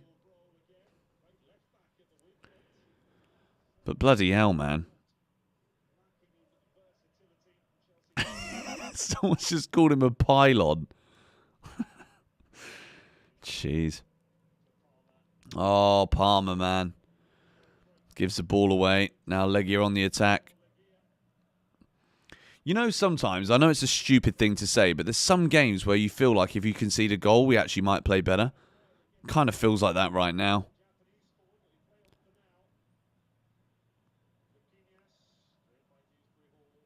Oh, well done. Then Nkunku's won it there. Much better. And then he's... It's a good tackle. Okay. He's given the ball away, basically. And now Legia Warsaw on the attack again. Yes. Cole Palmer picks the ball up just inside Chelsea's box, and he's dribbling away with it. He's beating his man. This is a brilliant break from Palmer. Just keep going, mate. Run the length of the pitch, son. He's giving it to Nkunku. He's got Sancho with him. Move. Oh, my days, man. Bro. Bruh. Mate. Yo. Just take the twat off, man, honestly. Like, I've had enough of him. Like, that was actually a great attack. Cole Palmer dribbles pretty much 70 metres up the pitch. Palmer has taken the ball all the way forward. He gives it to Nkunku, and then it all just goes to shit. Like, how did this guy genuinely become a bad footballer overnight? And I protected him for a long time, by the way, saying he doesn't just become a bad player overnight. Now I'm like, all right, he became a bad player overnight. Bloke don't care. I don't get why he's starting. I really don't. It's not fair. It's not fair on the flipping fans who have flown to Poland when most of them would all do better than him. Just by being out there and putting in the effort, you know? Reece James there wins the foul. Good play.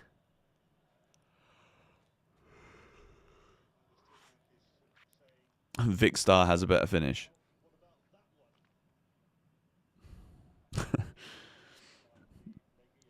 Well, 15 minutes. Boring.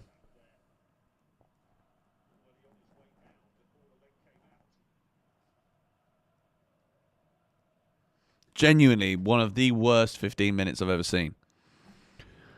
Nothing happening. Chelsea now pretty much constantly on the attack, but like, is it even on the attack? Do you know what I mean? We're going to have to create new footballing terminology to describe this. I don't know. Here's Cole Palmer. Go on. Gives it to George. Go on, Tyreek. Beat him. Beat your man. Take him on. Goes backwards. Flipping heck. Badia Shield. Palmer's now taken over that left half space position. George linking up with Gusto. It's just toothless. Absolutely toothless. We go back and back and back every time.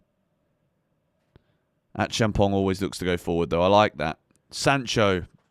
Bro, these man. It's just becoming boring watching Chelsea. It really is. And the difference, right? When you watch Arsenal, Real Madrid, beyond entertaining. Watch PSG Villa last night, beyond entertaining.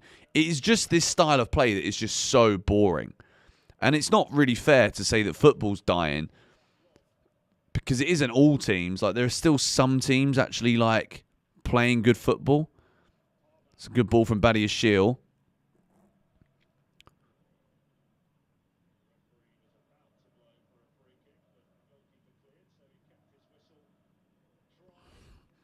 God, they're back with the flares again. Philip Jorgensen's in the red smoke this time.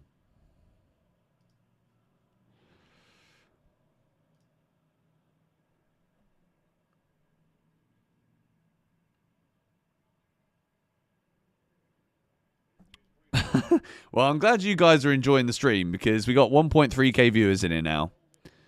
Make sure you smack a like on the stream. We're aiming for 1,000 likes.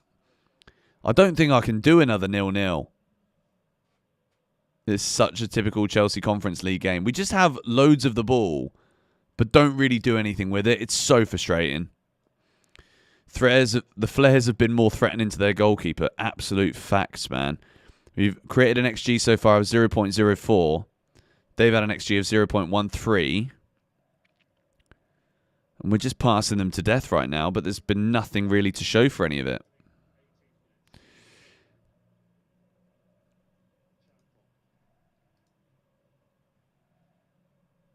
Come on, Chelsea. Smash the like. Good, man. That's what we love to see.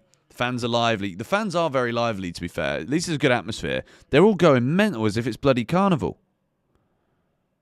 Unbelievable. Chelsea have made 2.5 times more passes right now than Legia Warsaw. We're dominating the ball. Why don't we just go for it? I don't understand. Like, just go for it. Like, we should be out there right now trying to kill this tie off so we can get the likes of Shinmueka on. Thank you, Mikkel Carlson, for the Danish crowns. Christopher Enoklu.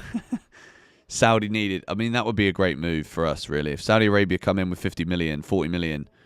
I think, to be honest, within Nkunku, even if it's 30 million, you'd take it at this point. Sancho, good link up there with that Champong.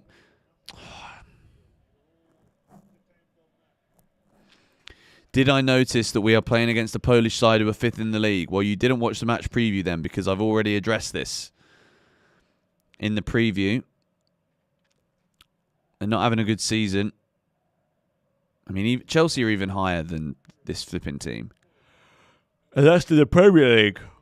I'm yawning. I'm genuinely so bored watching this. I really am. The most entertaining thing about it is chatting to you lot. I'm telling you. Come on, Chelsea. Stop going side to side. Someone's got to get the ball, look up and run. But we just go back every time. Every single time. It's meaningless possession, honestly.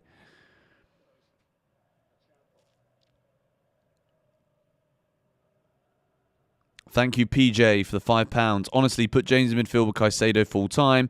Enzo in the 10, Palmer right, Neto left, Jackson up top would actually work. I mean, we know that would work because that's our best team. I was a firm believer that we should have put a very strong starting 11 out here tonight because I think we should kill the game early and then use academy players for the second leg. Like, let the game be won here tonight. Like, we've got all of the ball. We just need to create some opportunities. Palmer brings it down well. Gives it to George. Come on. Bit of movement in the box would be nice, but Nkunku's not even in the box yet. He's playing striker. This is so shit. So shit. Like, we should be out there right now trying to batter them so that the second leg don't matter. At this point, we're going to have to go and win a second leg too. All right, Gusto. Better run from him. Gives it to Palmer. Corner for Chelsea. Come on.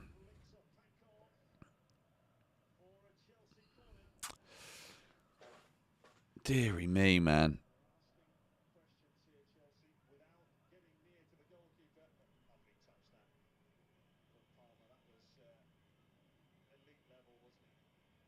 Good touch from Palmer. Dewsbury Hall's going to take the corner. Come on then, big KDH. Let's see it. Let's get it on Tosin's head. Oh, it's cleared away again. Comes to Gusto, who we know he can't shoot. Why are you shooting, mate? I mean, this is so bad, guys. Like, genuinely, this is so poor. Like, these players just are not good enough. But, like, I actually do think the players are better. I think this is the system, you know. I think it's just so stifling. And I've said this in multiple videos now across both channels this week. Players need to be expressive. They need to be given the freedom to be able to actually make something happen. Spoke about relationism in the video today on the second channel. Even mentioned it, I think, in the GBFC video. But like we don't do anything in tight spaces. We just pass the ball backwards. There is nothing instinctive about the way that our players connect on the field. It is all just system, rigid structure. And I know I'm just saying the buzzwords over and over again, but it's true. They're the words that make sense to explain what's going on. Like, yeah, okay, we don't give the ball away very often on turnovers or anything because we don't do anything with the ball that would ever warrant, you know, we don't give the players an opportunity to slide in and win the tackle and then do something with it. Do you know what I mean? We just pass. And like even there, Tyreek George just been completely outmuscled by the Legia player when he actually went to take someone on. The wingers just aren't good enough. Do you know what I mean? The wingers are the people on the pitch that actually make something happen. And if they don't, like Barcelona, for example, Lamine Yamal, what a footballer. Rafinha, unbelievable. Another player we could have bought. And the same for PSG. Desiree Doué and Kvaratskhelia, all of which can literally make something out of nothing. pluck a moment out of the air and do something amazing with it. And we're talking about Champions League here, not even the Conference League. We're struggling against Legia Warsaw. We haven't had a shot on target. We've had one shot from Nkunku, and I don't even think I can classify it as a shot. That's like the kids that come on at half-time and they can have a shot against an empty net and they miss. Do you know what I mean? Cole Palmer now. This is a better position. Drags it back. He's looking for George. Palmer don't want to give it to Nkunku. It literally looks like it.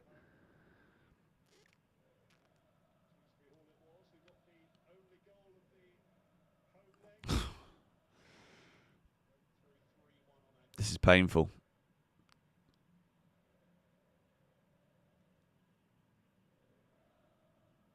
What is that? Palmer puts his hand up to acknowledge a through ball from Tosin, but nah, Legia are in. This is how you do it. Here we go. The shot is awful. James McKenzie, Chelsea are great. We just need to shoot better, pass better, move better, defend better, pass quicker, and we're all good. The funny thing is, at this point, it's true. Maresca's system seems to pacify wingers. Well, then why have we gone out and bought Brazil's next Neymar? Why have we gone out and bought Giovanni Quenda? Do you know what I mean? Like, if I was a winger coming in at Chelsea right now, I'd be seriously looking at the way that our wingers play and wondering if this is actually the right move. And I don't just want to be that guy who's putting things down, but like, do you know what I mean? People are saying Tyreek George is an amazing footballer, but like, he's got to go in the gym for a bit before people can say that. Do you know what I mean? Like, I understand back in the youth, and I do back them. I want him to play. I want him to score. I want him to get assists. I want him to get minutes. But he needs to do so much more when he's got given these chances. You know what I mean? I want to start going back to the build a team in a minute. Bloody hell, man. Why is Nkunku playing so deep? He's trying to come to get the ball, but like, he stands so still. Like, he doesn't... Like, if you look at him right now, he's in a pocket of 3-4 players. Like, he's not making himself... He's not finding good positions at all.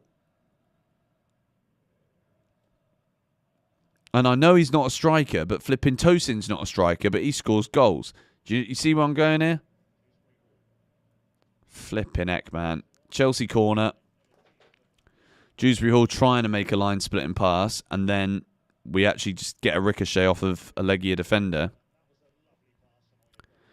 Right now, the highest-rated Chelsea players are Badiashile and Gusto with a 7 rating, and a 7.1 for Malo Gusto. Oh, dear. I need some water. Chelsea corner.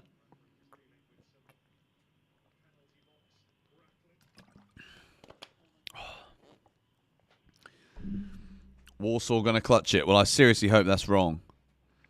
Why starting Nkunku? I don't know. I'm hoping he scores now to prove me wrong. Bit of fracas going on inside the box. Reece James with one of those like deep-rooted corners again towards Tosin, who, to be fair, it's the first attempt on target for Chelsea in the game. Looping header from Tosin at the back post. I don't like these corners either. It's very much symbolic of the actual play. The average play, really. It's just like the ball takes so long to get to Tosin at the back post, and then it's like there's no pace on the ball, so he has to generate all the power himself. But by the time it gets to him, there's like 4 defenders on him because they can see where it's going. Do you know what I mean? Like, it's just not good. We flipping bought a staff member called Bernardo Cueva. Remember him from Brentford? We actually spent money taking flipping Bernardo Cueva from Brentford. And how many goals have we scored from set pieces this season? I'll wait. Anyway. I missed the right back machine, Reece James. I missed the bombing forward right back. It's just whether or not his body can do it these days. Deary me. We are nearly up to the half-hour mark, guys. Even the flipping Legia Warsaw Polish fans are being put to sleep by this. Even the noise levels and the decibel levels inside this stadium have gone down too. I'll say one thing. Dewsbury Hall's kept the ball quite nicely so far. 20 touches. He's lost possession 4 times, apparently. Bloody hell, man. Greetings from Poland. David Washington is better than Nkunku. I'd have gone with him. I'd have played him. Is he even still here, or is he in Brazil? Like, what happened to David Washington? Do you know what I mean? Like, wasn't he 20 million? Like, what? What happened to him?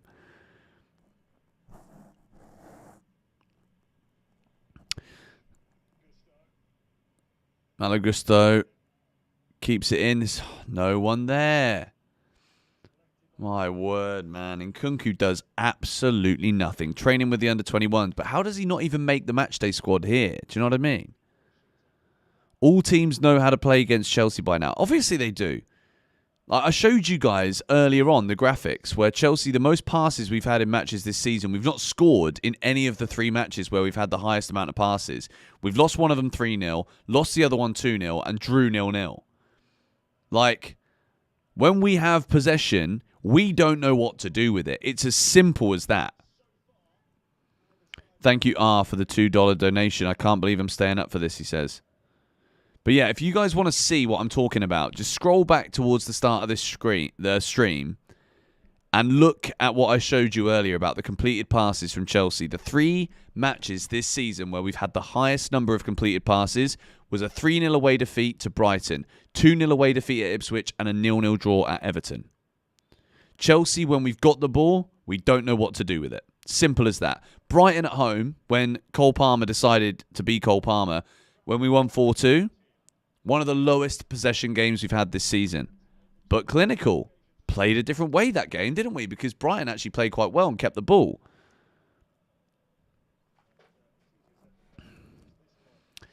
I don't have any love for keeping the possession, dominating teams when we don't have any idea how to attack and there's no pattern to play in the final third. I couldn't give a shit about 78% possession. I don't care. I don't want to hear it. I want to hear shots on target, goals, forcing their goalkeeper to become David De Gea. Do you know what I mean? And I say David De Gea because he always turns up against Chelsea. Not because he's the best goalie in the world. Thank you again for the donation. The system is so boring. Can we attack like PSG? I mean, I think we've got the players to do it. But no, we don't have the manager in the system to do it. Simple as that. Luis Enrique said no to Chelsea. Remember that. Luis Enrique said no to the project.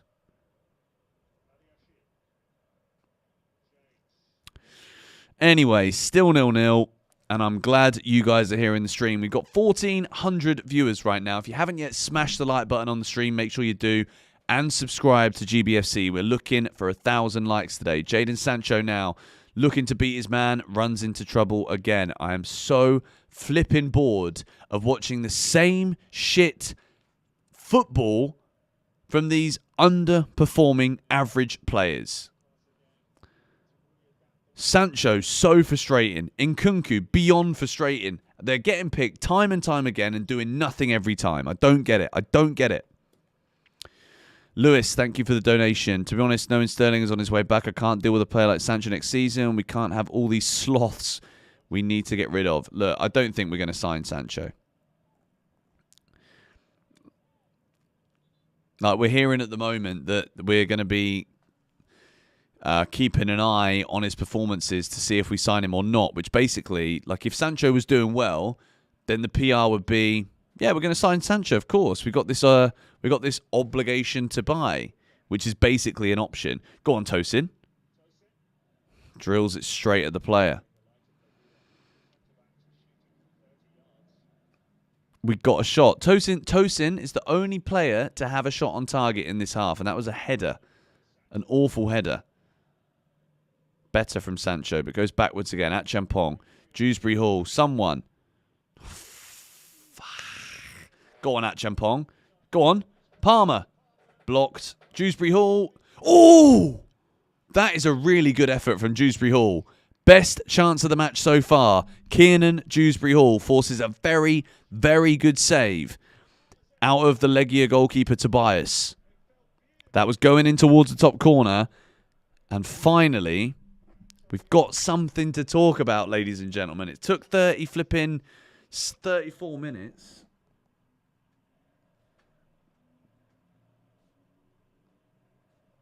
Kiernan Dewsbury Hall. Sean Southall, here's some money for having to watch this torture. Thank you very much, mate. I do appreciate your donation. What a nice guy you are. Well, that was a good effort from Dewsbury Hall. And to be fair, I'd say he's been one of the better players so far.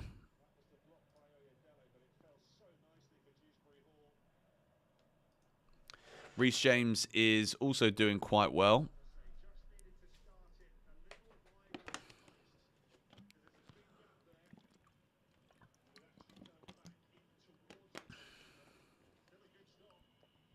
Come on, Chelsea. Corner.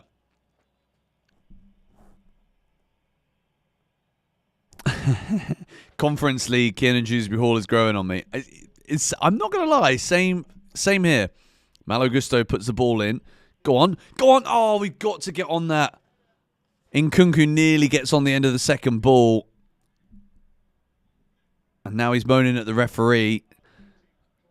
Chelsea are actually getting a bit closer here. Thank you for the South African Rand. AO, appreciate the donation, mate.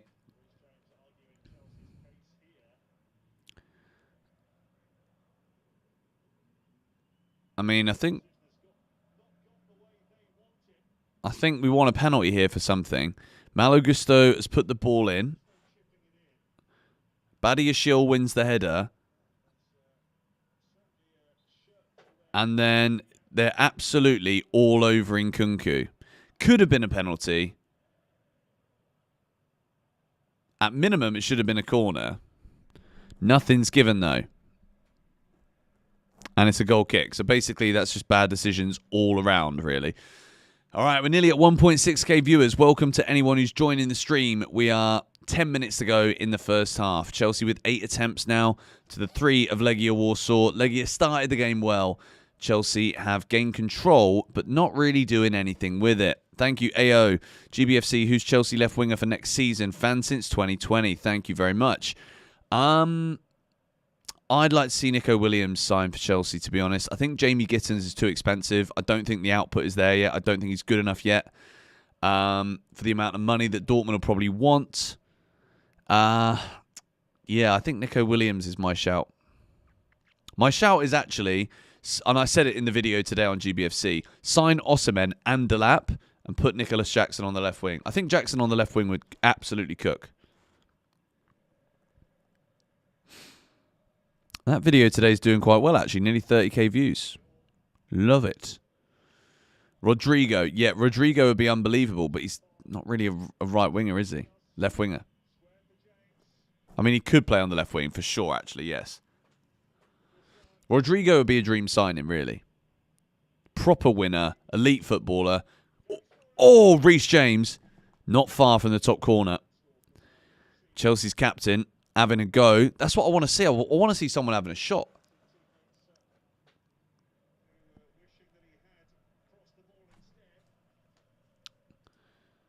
How far away was that?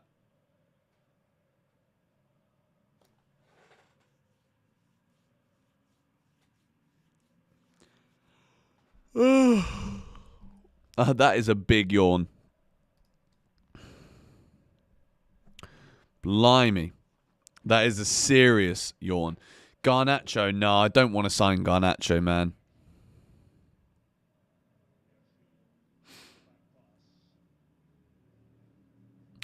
How are we playing? I'll be honest, we're not playing that bad now. I think we've picked it up in the last sort of 6 or 7 minutes. But it is relatively boring. At Champong now driving forward. That's a good run. Solid little 30-yard burst there from him. Someone's tired. I think there's a lot of us pretty tired right now. Chelsea are coming forward, though, a little bit more towards the end of this first half. Tyreek George, that's a nice little ball into Gusto. Gusto's delivery is poor again. And that's a foul from Tyreek George. Any news on Mudryk? Not yet. As of right now, no. Semenyo, not a bad shout. I think Semenyo is going to cost too much money. I think Bournemouth have asked for, like, what, 70 million? Not for me. Good player, but nah. Only true Chelsea fans are watching this match. You know what? I think pretty much all Chelsea fans will be watching this match, but like there's a difference between watching a match and being invested in a match. Like I watched the Manchester derby after Chelsea 0, Brentford 0, but I wasn't like watching it. Do you know what I mean? Like I didn't move off my seat. I was on my phone scrolling, doom scrolling whilst watching, you know? And at the moment, the football that we're playing is kind of promoting this.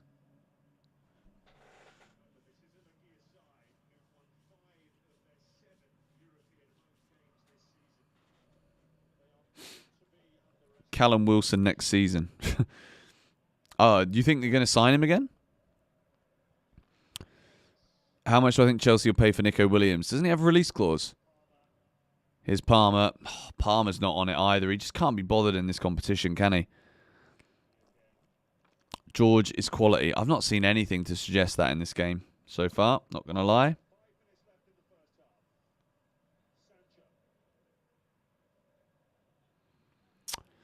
Come on.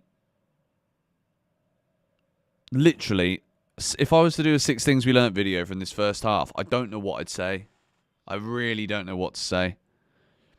Big up, George. AFC B fan. That's a free kick. No. Reece James would have buried that. How is that not a foul? Right on the edge of the area.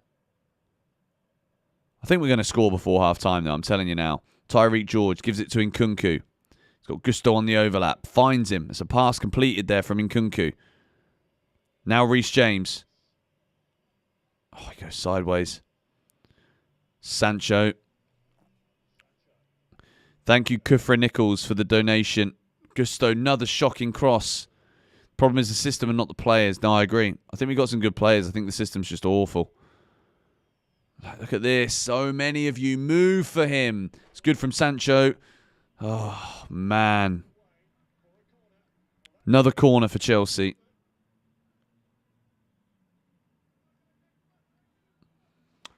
Oh, dearie me. Sign Bakwa from Strasbourg. Nah, I don't think he's good enough yet. Like, I don't want to keep signing these young players that might get better. Do you know what I mean? I want to sign ready-made talents. Like, if you bring in Rodrigo, play him at left wing. If you get Rodrigo and Osimhen this summer, unreal. Dewsbury Hall with the corner. Again, what are these corners, man?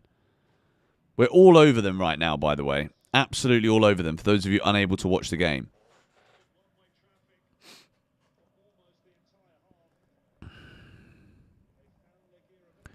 Oh, what a ping from Reece James. Tyreek George can't control it.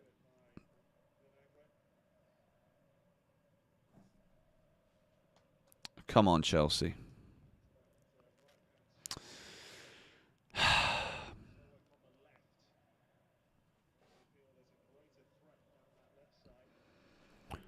Are we linked to Rodrigo? At the moment, there is links. Don't know how much of it is true. I'm going to try and go into it a little bit tomorrow.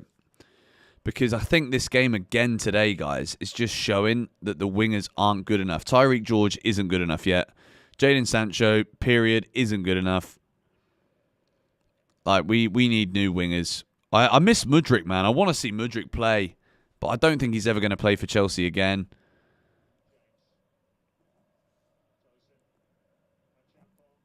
Yeah, but Barcola's not going to come to Chelsea, is he? I mean, the only reason he actually might is because I think... Hang on. Corner for Chelsea again. The only reason he might do is because I don't see how he's going to get any starts over Doué, Kvaratskhelia and Dembele.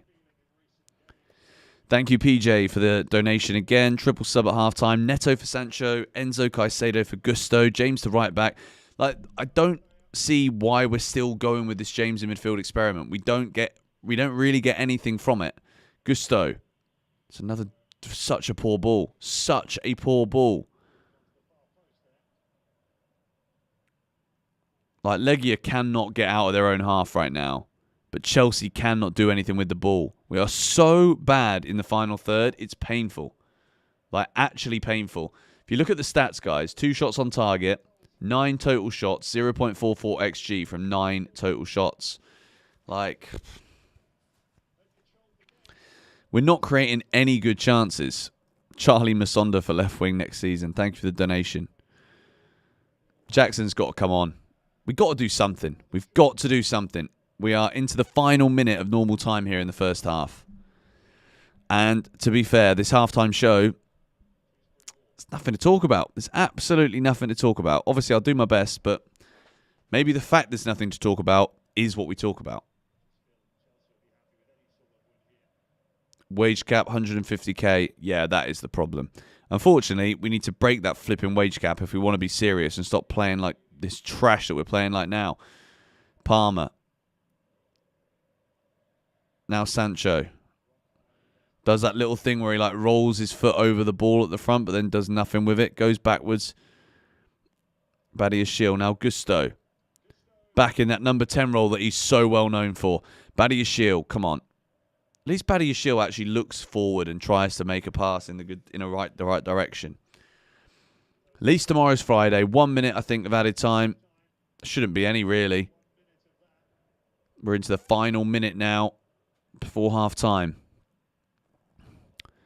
This has been really poor from Chelsea in this first half. Goal now would be lovely. Go on, Benoit. Have a shot, mate. Oh, lovely ball. That's what I'm saying. Badiashile with the through ball to Nkunku. But then it has to go backwards again because we don't have any ability to turn in the box. Gusto. You've got 30 seconds, Chelsea. Reece James. That's a ball with a bit of ping. Go on. Now Nkunku. Bends it. Oh, Kiernan Dewsbury Hall's header goes wide. That was a really good chance. Little bit too much height on the cross from Nkunku. Oh, Dewsbury Hall, he's not connected with it. He's got to do better than that. That's a big chance for Dewsbury Hall. He's had probably the 2 biggest chances of the half for Chelsea. It is half-time. So, what are we saying about that first half, guys? What are we saying about that first half? Because for me, it's nowhere near good enough. I think we have lacked serious quality. I got nothing good to say about the wing play. I think Reece James being at right... Like, honestly, I would rather see Josh Achampong in that DM role than Reece James. Just so that we can get Reece James at right back, where he belongs, stop all of these bullshit experiments. Like, it's... We get all of the possession and we do absolutely nothing with it. Like, it's genuinely just so jarring to watch this from Chelsea. It really, really is bad. It's 0-0. For those of you joining, I think the stream has been significantly more exciting than the flipping football itself. I'm just going to change the scoreboard to half-time quickly, and we're going to go on SofaScore and have a look and see what there is to really discuss here, because to be fair, if we make this full screen so that you can see everything, so far, these are the average ratings. Jorgensen has had nothing to do, and he's touched the ball 10 times, and he's not misplaced a pass. So well done to Philip Jorgensen. Why is that not showing anything? Can you guys see these stats that I'm bringing up? No. Why is that not doing anything? That's so weird. Does it do it if I do this? Very, very weird indeed. Okay, well, we can't do anything additional then. Josh Achampong. What? Hang on a second. Let me just refresh this page. Why is that doing that? Okay. So SofaScore has frozen, which is great. So we can't go through the player performances right now. Sorry about that. But we do have a donation that's just come in from David. Appreciate it, mate. We're playing Ipswich this weekend, right? Expect massive changes for the second half. I mean, I think we should just go for it, man. Ipswich have got nothing to play for. They're basically relegated. Just bring Neto, Jackson, and Madueke on now. Like, we need to change this up. Whatever this flipping experiment is, just isn't working. Do you know what I mean? It's just rubbish. It's absolutely rubbish. We've had so much dominance in that first half of possession, but we've done nothing with it. And I would say one player that has actually impressed me has been Badiashile. I think he's trying to get the ball forward at all opportunities. In terms of the passes, he's got 99% passes, 68 out of 69. He's got 73 touches of the ball. So it's been a good half from Badiashile. He's on it, about the same as Tosin. Tosin was 72 touches, 96% passing from him. I don't know why it's not letting me... 72% possession, yeah, mental, right? It's not letting me... I think there's something's frozen with the screen recorder tonight, but it is what it is. Kieran Dewsbury Hall's been our best player. He's actually, right now, Reece James is the top-rated Chelsea player. Achampong was 7.42. Like, we're not really... There's just no risk-taking in the team. There's absolutely no risk-taking whatsoever. I'm seeing people say R.I.P. Maresca. Like, honestly, like, I'm not even annoyed with the players. I genuinely just don't understand, why half of them are even out there. Like, Sancho and Nkunku should not be playing for Chelsea right now. They shouldn't. Nkunku, we've known that for a while. Sancho just doesn't bring anything to the party. He's just there drinking the free flipping drinks. Didn't even bring a case of beer or cider. You know what I mean? Stick in the fridge. Nothing. Absolutely nothing. Give Maresca time. I mean, as time has gone on, we have got worse. Defensively, we look better. But like, we're not even being tested here defensively. So that's not even part of the conversation today.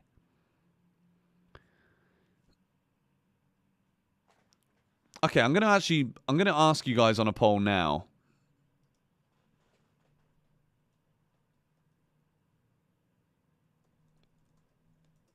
I want to know if you are Maresca in or Maresca out, because we've got nearly 2,000 people here. And try and think about it within a wider context of just this 0-0 draw. But I want to see what the majority of people right now are saying. And be honest, vote in the poll. I want to see as many votes as possible. And by the way, can we hit 1,000 likes here before the end of half-time? We are almost at 1.8k concurrent viewers. Make sure you've smacked a like on this GBFC stream. And stay tuned, because at full time, 6 Things We Learned will be out on the channel. There was also a news video that went out earlier today, if you haven't seen it. And as always, more GBFC, the links are in the description. We uploaded a video today about the brilliance of PSG and Barcelona, but particularly PSG. That was a big one. 50 likes just came in straight away. As of right now, 62% of you guys are saying Maresca out. Get voting in that poll. I want to see how many votes we can get here. I do wonder if it would be different if we were smashing Legia Warsaw right now, but we're not, which is the reality, and we've got to focus on the reality. There's so many could-bes and what-ifs at Chelsea, and I'm sick of dealing with could-bes and what-ifs. I really am. Why is Reece James playing midfield? First of all, that is the big question I just want to keep asking, because it doesn't make sense. Yes, he can play that position. Yes, he's doing okay, but he's the best right back in the world when he's fit, and he's actually fit right now. Make sure you guys vote, because the more votes there is, the more rounded of a case study, I guess it is. Not that there's more than 1,800 Chelsea fans in the world. There's millions of us, but let's see what we've got here. Get voting in the poll, guys. 22 more likes to go until we've hit the like target of 1,000 likes on the GBFC stream. Love that from you lot. Big plays at half-time. Bluco out, says Roy Lopez.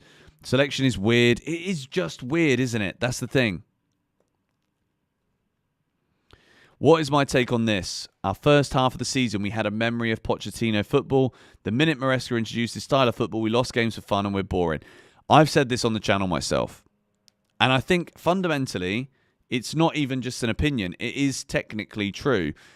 At the start of this season, we were playing some free-flowing attacking football. We were scoring loads of goals. You remember the 6-2 at Wolves, the 4-2 against Brighton. Like, there was loads of really good attacking performances that we saw at the beginning of this season.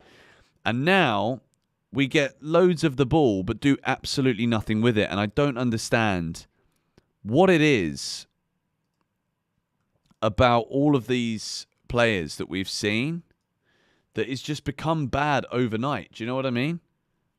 Like, why is this not working? Let me quickly change something here.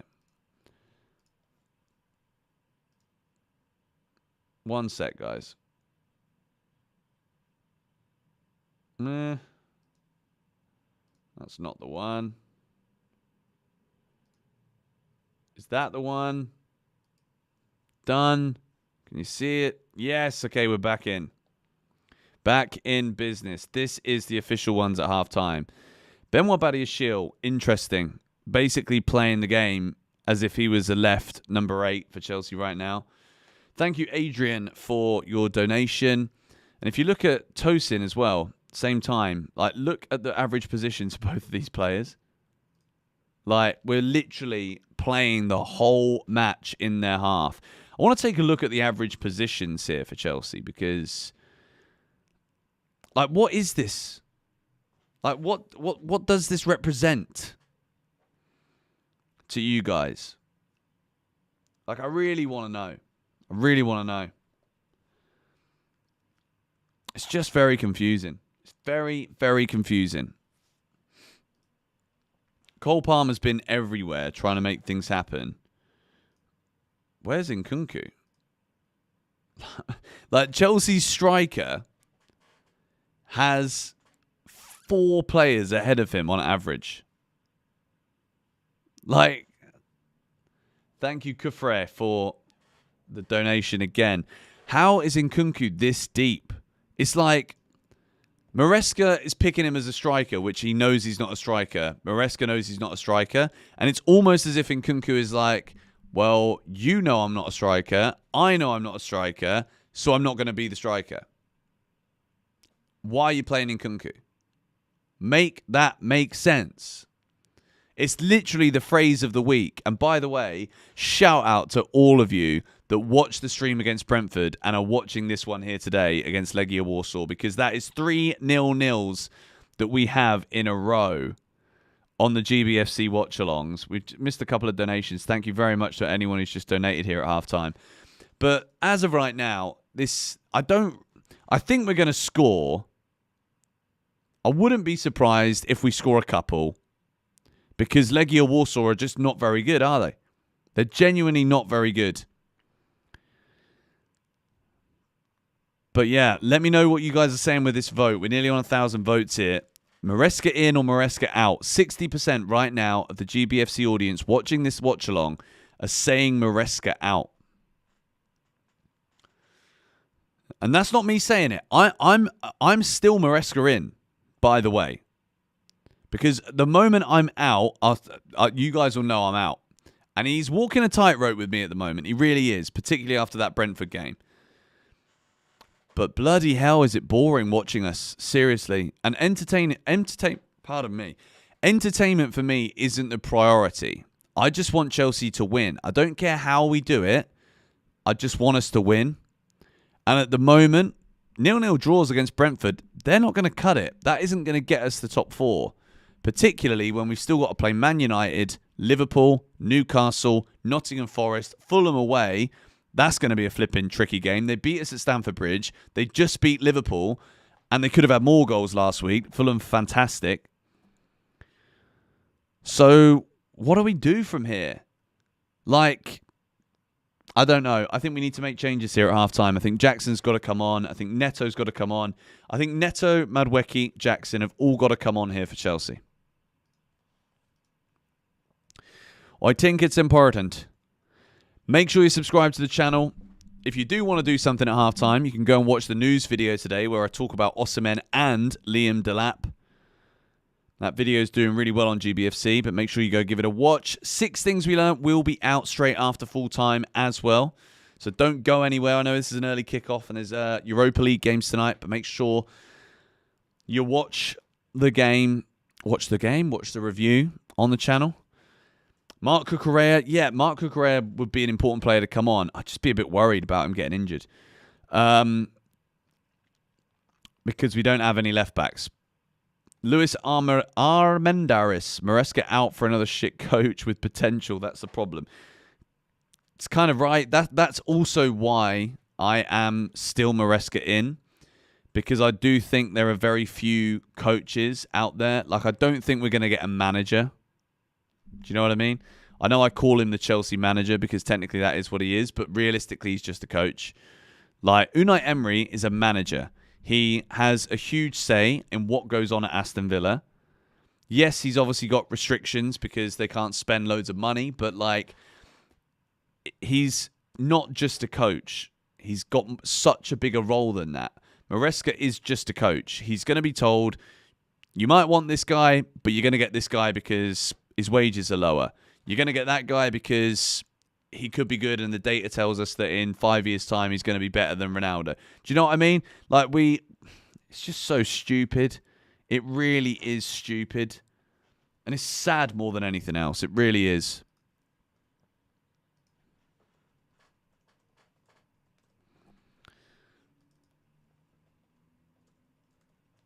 I'm just making sure my graphic designer, he's at a wedding today.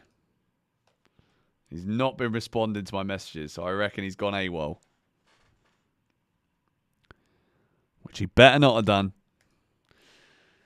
Anyway, thank you guys for all the donations that we've had here at halftime. Another one's just come in. F Star Sports, Delap, Pedro, Isak, Gordon, Coman.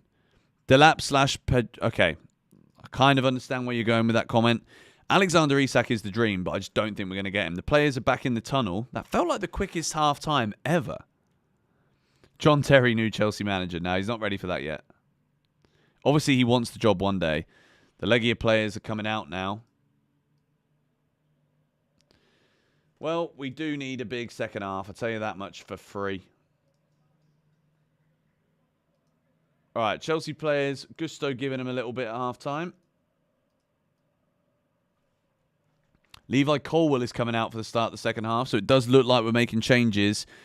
Colwill and Madueke and Kunku is coming out, so Cole Palmer's being taken off. Oh, my God. This man. Okay, I get it, though. He's just trying to rest Palmer. So Colwill and Noni.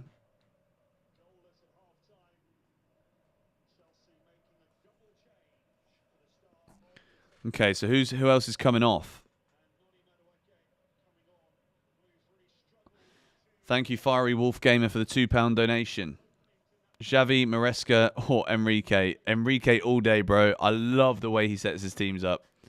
Like, I didn't really want Luis Enrique before. I just didn't think it would work at Chelsea. But now, like, he's just doing so well. I don't care. So Tosin is coming on. Tosin's coming off, sorry. And Cole Palmer is coming off. Interesting. All right. Well, it's going to be a bit more direct now. When halftime is more enjoyable than the match itself, you know it's bad. Yeah. All right. Well, second half, we're about to get underway. 2 changes at halftime for Chelsea. And we are off. Chelsea kicking from right to left. Let's go out there and score a couple of goals, please. Still 0-0.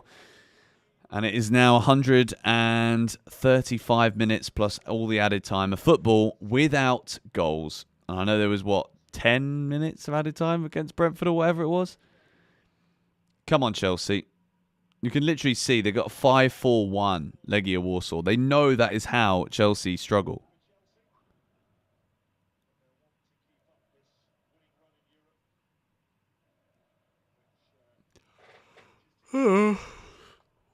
Big yawn. Okay, that's a foul.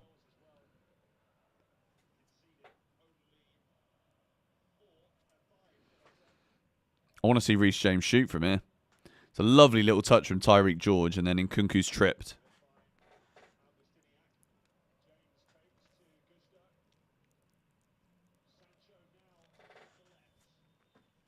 Sancho moving back over to the left now. Go on, Reece. Clip ball. Yes! Oh, it's another header for Dewsbury Hall. Bro. Fought straight away. Another header miss. Like, Dewsbury Hall could have had a hat-trick here. I'm not going to lie to you. The heading is so bad. That's just an ability issue, man. Can't do headers with a K. That's funny.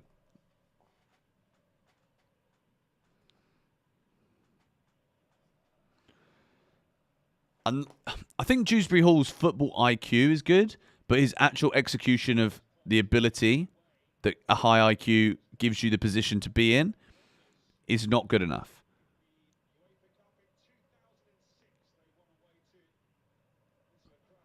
No. Whenever Legia get the ball, I'm like, oh. Gusto now coming forward. Sancho. We've had 72% possession, guys. Jadon Sancho. Go on.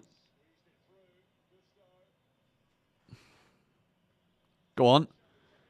Oh, Sancho just can't do anything. You are frozen, George. I don't think I am, mate. I think that's on your screen only. Chelsea have got a corner. Dewsbury Hall going over now. Gusto puts it in. What a shocking delivery. What is wrong with Gusto's crossing, bro? Jadon Sancho does well there defensively. Well played, Sancho. Coming back. Instead of everyone flooding forward, everyone goes back. Lagging? Shouldn't be. It says it's good. Just refresh it. Okay, everyone's saying I'm lagging.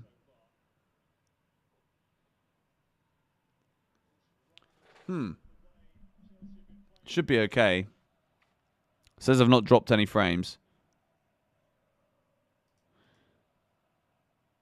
Just give it a quick refresh, guys, if it keeps lagging. Go on, Nonny.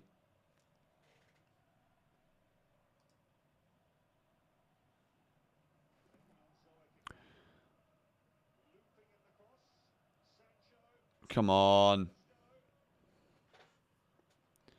Reece James with a shot. Go on. Yes! Come on, Tyreek George.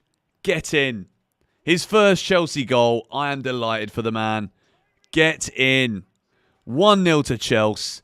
Great start to the second half. Tyreek George. Ladies and gentlemen, that is his first senior goal. What a moment for the lad.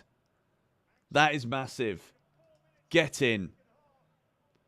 We were lagging a little bit, but we're good now. Get in. 1-0 Chelsea. Reece James's shot is saved, and it comes out, and Tyreek George is in the right place. Get in. It's a good effort from Reece James, and George is alert to it. Get in. Come on, Chelsea. Get in there. Benson, has anyone ever told you look like a white Caicedo? Same facial features and structure when you had a buzz cut. Blimey. James' shot was a good one. Yeah, that's true. Who called? Yeah, somebody actually did say Tyreek George is going to score first. I don't know why it's lagging. And it's always when something actually happens. It's because we got to 2,000 viewers. That's what it is. Then it starts to lag. But anyway, Chelsea are 1-0 up. Big. Finally, we're not going to get another 0-0. Get in there.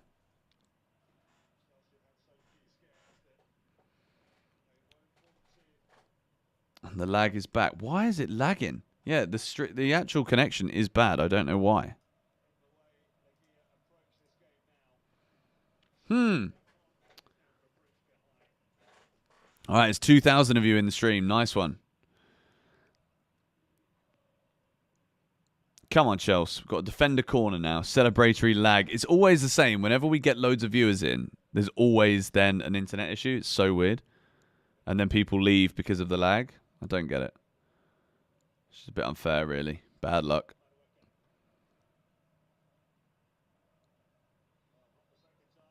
But why... It's a good point, because why does... Whenever we hit 2,000 viewers, then we get lag. Why is that? Is that a thing? Like, if you have more viewers in the stream, does that make it lag more?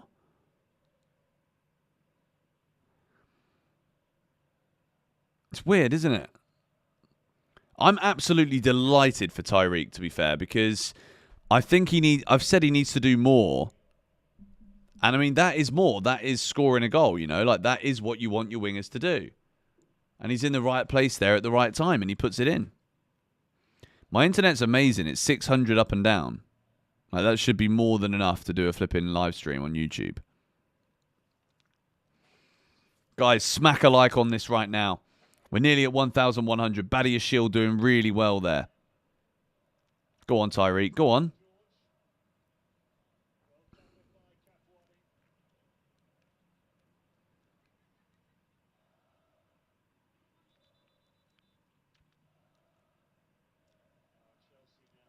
Oh, wow. Now we've lost 700 viewers. Brilliant. Why does it do this to me? I don't understand.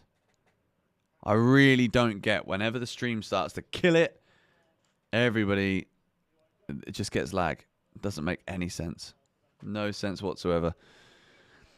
Anyway, Chelsea are now firmly in control of this. Get another goal or two. Come on, Nonny.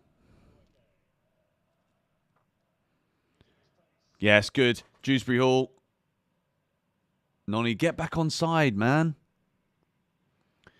Forced to go back again. Gusto. I'm glad Gusto stopped crossing because he can't. Sancho. Gusto, get on side. Good footwork from Sancho. That's better. Gusto, take him on. So, oh, what a cross. Much better cross from Malo Gusto. Much better.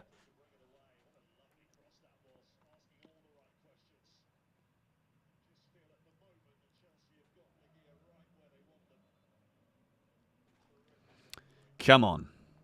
That is a great cross. And Dewsbury Hall is kind of leaping for it again, but doesn't get on the end of it. That deserved someone on the end of it, to be fair.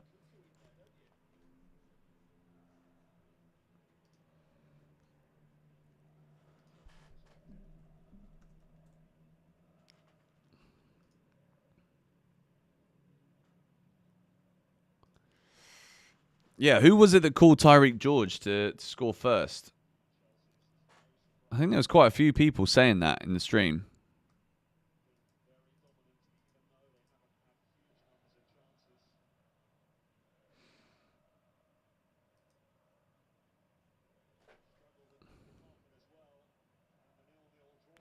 $1.1k likes. Yep, you guys killing it again. It's another big GBFC stream. 40 minutes to go. Go on, Mallow. Brought down. Let's have a look and see.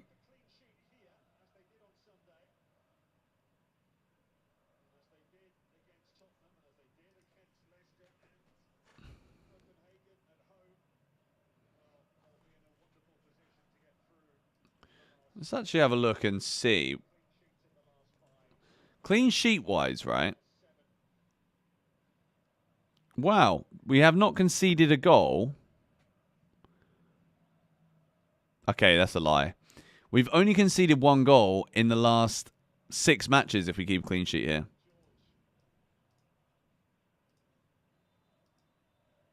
And that was against Arsenal, to be fair. And even Real Madrid conceded 3 against Arsenal. Do you know what I mean?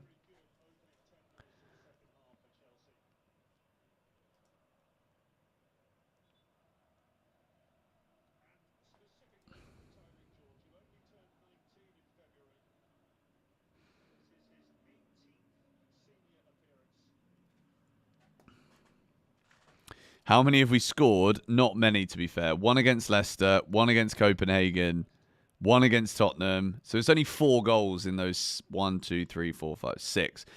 4 goals in that time. But, I mean, the defence is better now. It is performing way better. Do I see Real Madrid pulling it back in the second leg? Honestly, no, because they were just outplayed by Arsenal, and I don't see why Arsenal couldn't do it again. I know the Bernabeu is going to be different. Real Madrid have got to go for it, and they've got the players to do it. If any team could do it, it would be Real Madrid, but I don't think they will.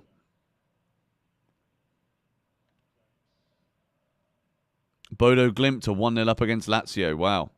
There's so much snow there right now, isn't there?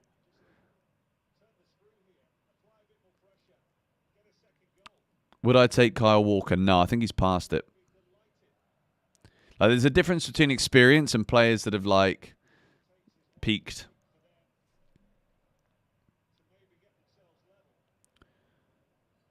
Go on. Yes, come on. Go on, Sancho. Noni, go on, hit it! Yes, come on, 2-0. Get in there. 2-0 up, Noni Madueke. Chelsea, to be fair, the substitutions, Noni has got his goal. 2-0. Noni Madueke for Chelsea. Get in. Let's change the title. Come on. Now this is better. This is more like it. Now we're playing some good football too. But this is what I mean. We've got to be clinical, guys. When we get into these positions, we've got to score. It's all well and good having the ball, building chances, shot creating actions, but like we need to turn these into goal creating actions. Much better from Sancho, who got the assist on that.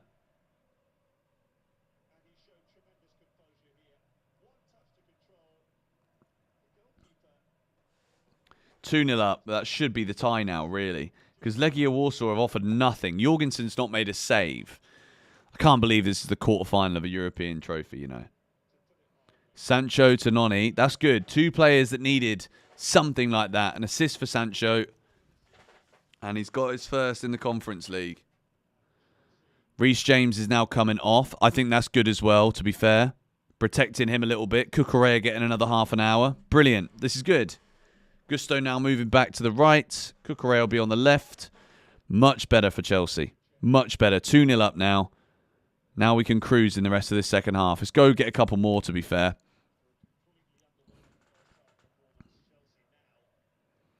We're playing great now. Like, we actually are playing good now.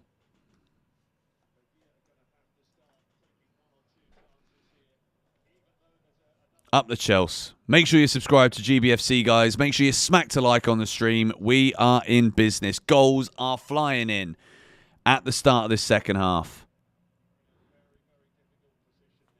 Let's have a look at the average positions, actually, because it's been much better. Much more attacking in this second half. I would show you, but then I'd have to sort the timer and everything out again. But I'll show you in the 6 things we learned video. Don't you worry about that. The second half, there has been positives. First ever goal, senior goal for Tyreek George, 19 years old. Still no save for Philip Jorgensen. Clean sheet for him. He must be loving life. Popped out for a quick shower and it was 2-0.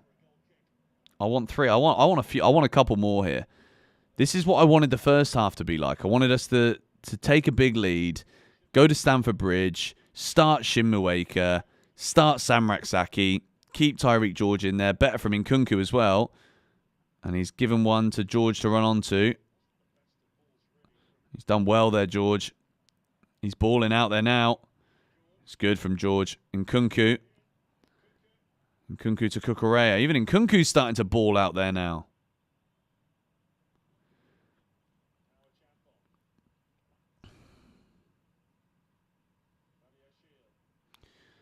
Badiashile forward passing again. Badiashile's passing tonight has been excellent. Really, really good.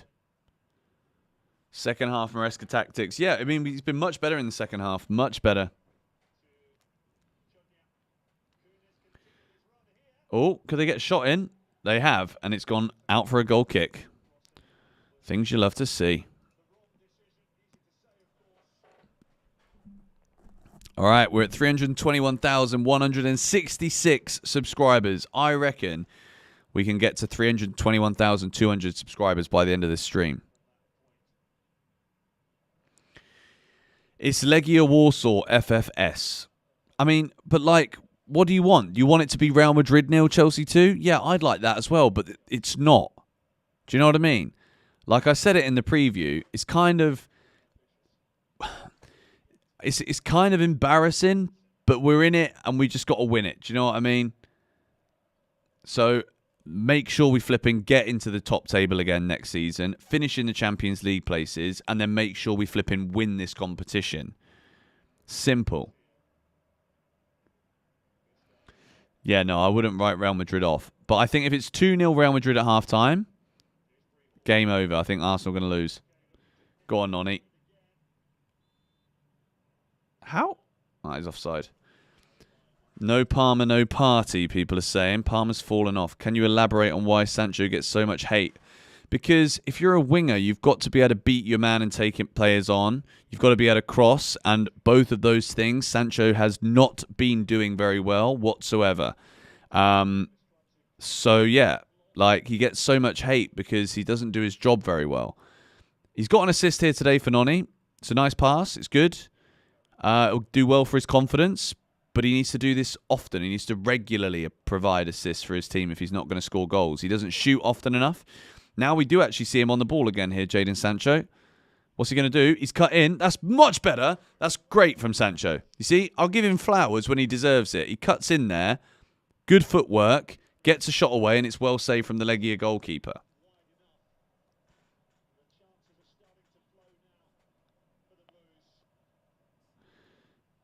Shot on target for Jadon Sancho. That's actually a talking point for him these days.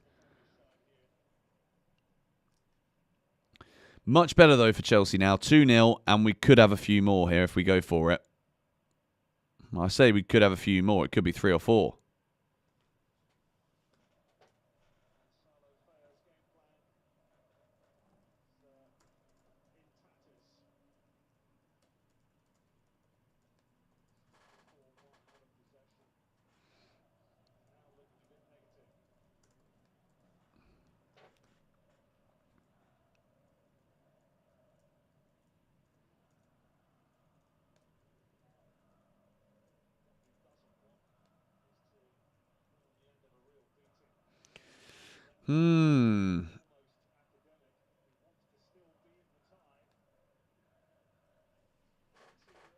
Come on, Chelsea.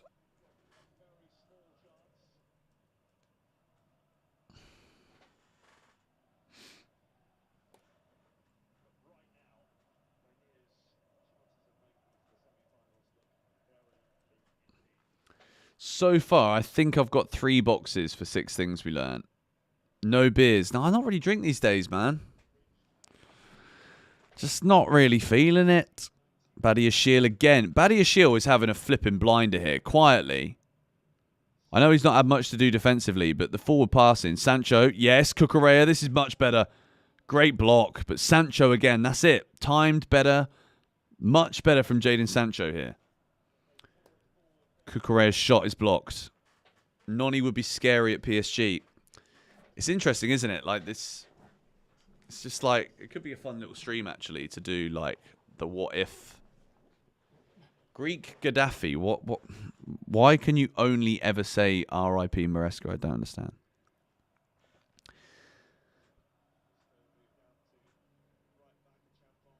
So is Maresca actually using the first half to study the opponent and make changes accordingly in the second half? Do you know what? I don't think we've come up against opponents of a high enough level.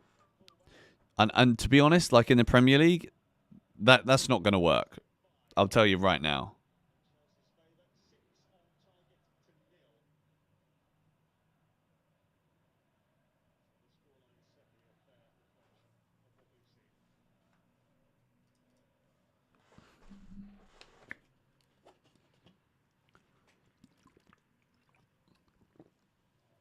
Philip Jorgensen has had nothing to do. He's probably almost thinking like, damn, I actually wish I did have something to do so that I could show that I'm a decent goalkeeper.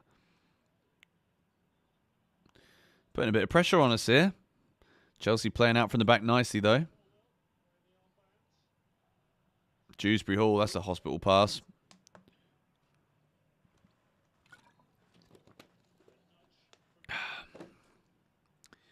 Well, 25 minutes left, and we are 2-0 up, and we are very, very comfortable now in this tie. Legia Warsaw coming forward. Honestly, the levels of this tournament, it's a joke. Like, it's just not good enough. Antonio Kirkovic is saying, WTF is this? Not sure what he's referring to there. Any thoughts on Betis? Good team. Very dangerous. They're playing Jagiellonia. Might have butchered that one. Home in the first leg, away in the second. Cheers from Utah. Guys, make sure if you are in the stream and you're not subscribed to GBFC, make sure you're subscribed, because I do a 6 Things We Learned, which is a series that is a bit more concept-driven as opposed to just your standard match review. We have cool graphics, and they basically goes out immediately after full time. So make sure you subscribe to the channel for that. Smack a like on the stream if you can. Jadon Sancho, who's having a very, very good second half here, Sancho. This is much more like what I want to see from him. And that's more of what I want to see. If you can't beat the man, then you can go back and pass back. If you're not going to be able to get past him, then you go and keep possession. Go on, Nani, beat him. Go on. Gives it to George. He's getting his body about a bit. Dewsbury Hall! He's connected with that one well, but he's fizzed it over. Kieran Dewsbury Hall deserves a goal. Like, he's got his laces on that. He's hit that so nice. If that was a foot lower, that's in off the crossbar. That is really close from Dewsbury Hall.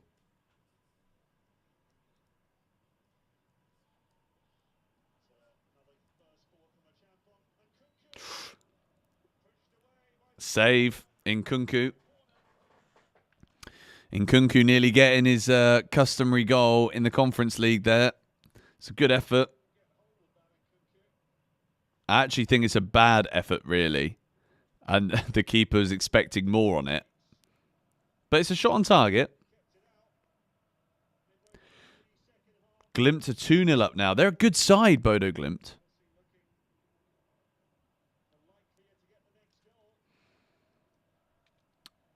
Viva Lazio. Remember being in Rome. Chelsea 3-0 defeat under Antonio Conte, I think it was. Went to Roma away. Lost 3-0. Stuck in the stadium for 2 hours after. Horrible. Go on. Oh, Badia Shield.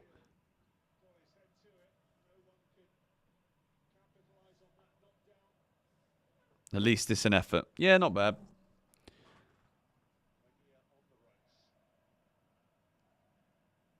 What did I do before YouTube? To be fair, like I've been doing YouTube since 2011.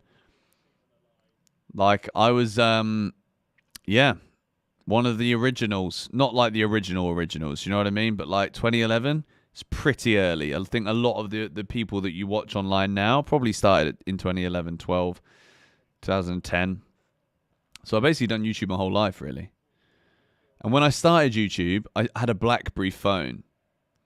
And I used to have my emails connected to that phone. And whenever I would get a new subscriber or a comment on a video, it would come up on my BlackBerry. And I was cleaning offices. I was like mopping the floors in offices and hoovering offices. I actually loved it, to be fair. Which obviously is a bit different now to talking about football in front of a camera. But I used to listen to podcasts at the time. Yeah, real ones. Remember the Herder of Buffalo. Wembley Cup GOAT. Yes, sir. What is the point of Nkunku, says Lewis. Well, he's in the ball now. So the point of him is he's won a penalty. That's the point.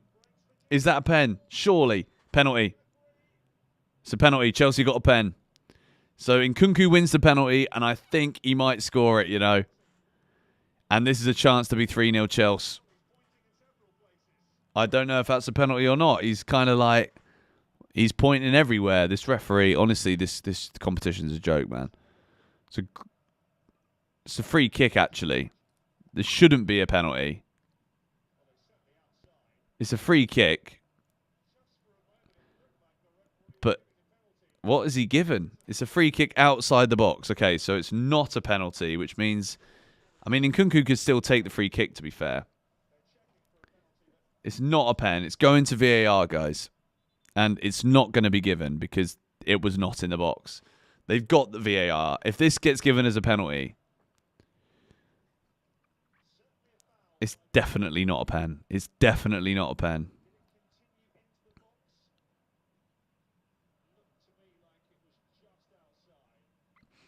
Who would you want to take the penalty? Kieran Dewsbury Hall? I'd say Dewsbury Hall, to be fair.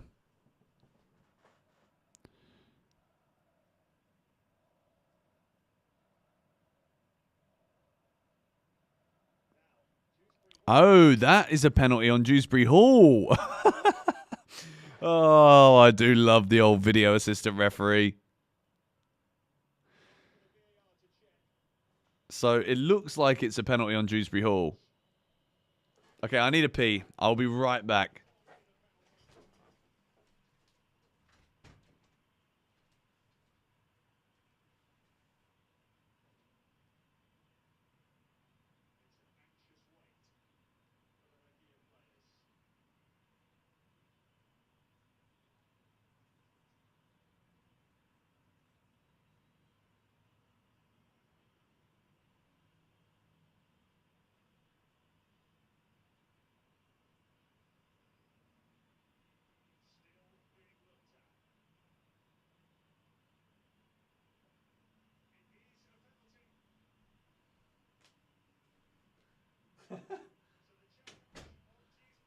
Come on. It's a penalty. Christopher Nkunku has got a chance here to send us to the semi-finals. Christopher Nkunku. What a moment. The man who has been scrutinised by many of us. I said I didn't want him to play. Benson is back. And Nkunku. Surely he's got to score. Go on, son. Nkunku. Oh, he saved it. Bloody hell, man. Bloody hell.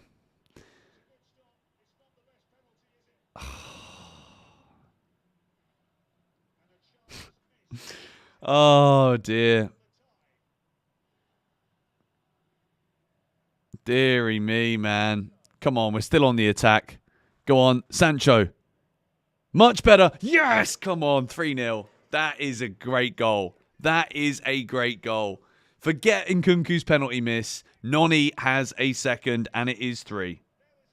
Come on. 3-0. And that is another Sancho assist.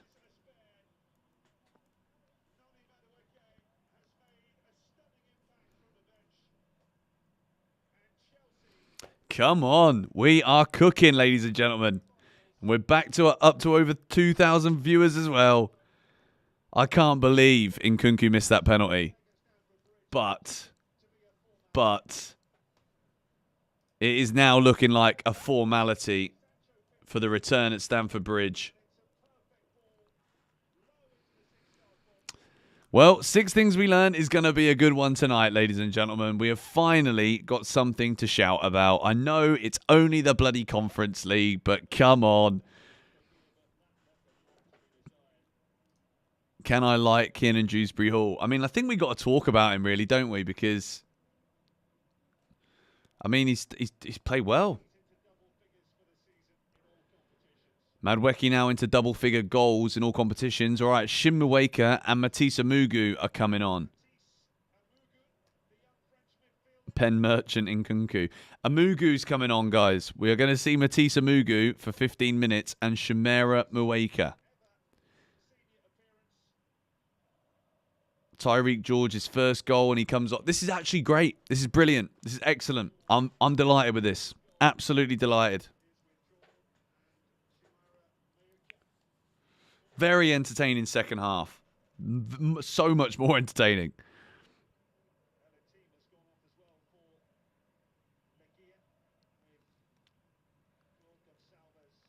Loaning Nkunku to Legia in the summer. I mean, they've done nothing. They've offered absolutely nothing in this game. Oh, dear, man. Nkunku had a chance there, but, like, I think it's at that point now where even if he scores a penalty, and he missed it, but even if he did score that penalty, like, what's it actually going to do? Like, I don't think it's going to change much about the way he plays. I don't think it's going to change much about his confidence. Scoreboard, sorry. Let me change that now for you. Hopefully, we have to change it again before the end of it. Let me make that 3-0 to the Chelsea boys. 3-0 to the Chelsea boys. 3-0. Oh, it's such a bad penalty. It's at such a simple height. If the keeper guesses the right way, he saves it. No power on it. Nowhere near the corner. Awful penalty from Nkunku. Again, stinking up the gaff, isn't he, really? But I don't really feel like I want to talk about him in 6 Things We Learned. I think there's better things to discuss today because Chelsea have actually been very, very good in this second half.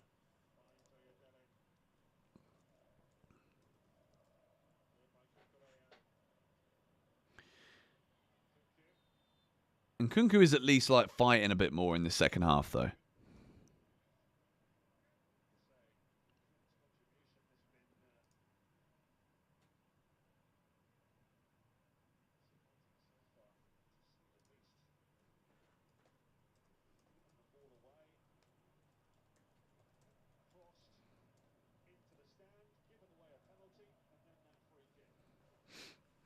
Well,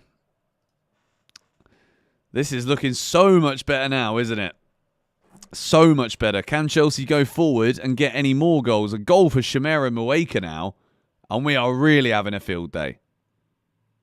Amugu, sorry, so pointless. Well, he's on the pitch now. He's got himself 13 minutes here to see if we can do something. Chelsea have had 9 attempts on target to their 0.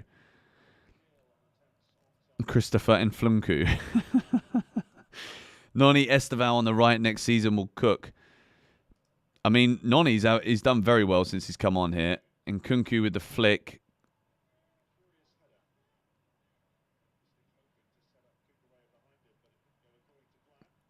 Yes, Badiashile. Badiashile's been a boss man today, you know. Howkins Jr. says the final score will be 5-0. I mean, why not? I mean, why not go for it now? We've got the players out there. Let's do it. Got the youngsters.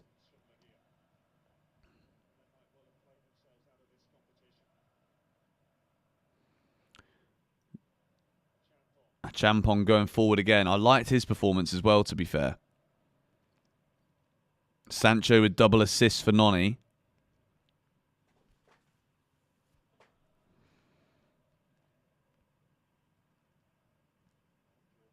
Yes, Shamera Mueka. Well played. Yeah, Badiashile's been mad good, man. Like, really good. But, like...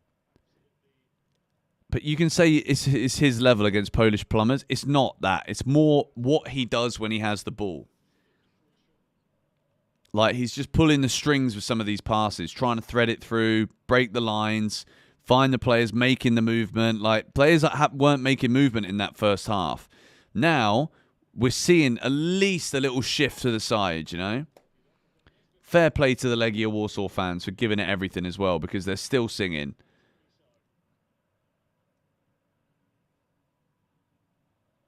Anyway. Come on, Kiernan. I want to see Dewsbury Hall get a goal, to be fair. I think he's played very well. But when he gets that final touch, whether it's on his head or in the box, like, just not quite enough.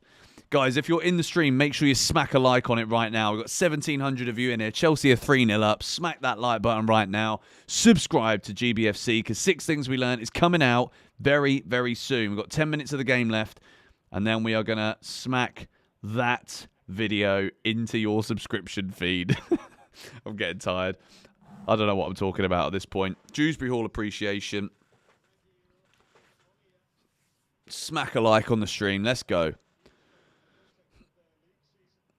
Palmer could be the problem. No. Like, nobody was moving in that first half. We were so... Palmer the problem. Jeez, man. The problem with Palmer isn't actually Palmer himself, but it's the fact he's there. The fact he's there means that I think players just kind of anticipate and wait for him to do something. And then because they think he's going to do something, like, they don't really move. It's what I was talking about today, relationism. I'll talk about it more on the channel. It's very interesting. I think the more these Chelsea players play together, the more likely it's possible, but with the way that we play, it's very difficult.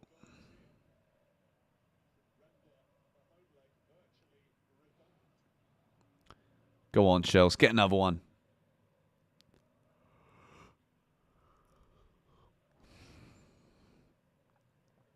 Smack the video into your subscription feed. That's fire. That's what we love to see. I mean, it worked. We got an extra 100 likes after I said all that nonsense, so it definitely worked.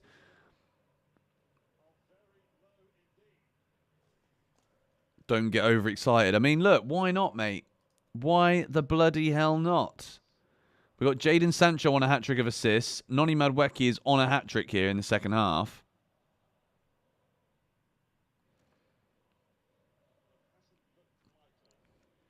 %76% possession Chelsea have had. We've created an XG of 3.77, 5 big chances, 21 shots. Their goalie's made 6 saves as well, so we could have had even more. 718 passes of the ball. This has been absolute dominance from Chelsea in the second half. And Nkunku missed the penalty, though.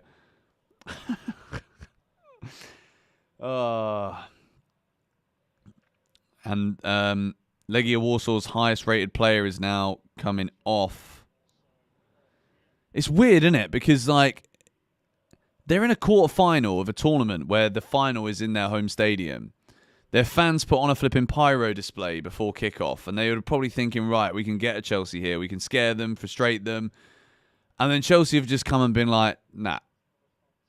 Like, this is exactly how it should have been. But I'm really happy with this second half. And also, it's funny how Chelsea start winning the game, and then everybody is like 50-50 now on the Maresca in and out poll. I'm going to end that poll now. 2,133 votes. But yeah, 3-0 up. Cruising. 8 minutes to go.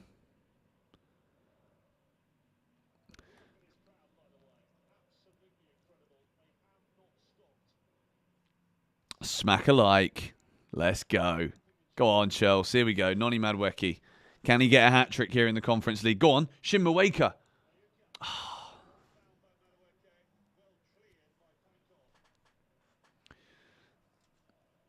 Pankov does well.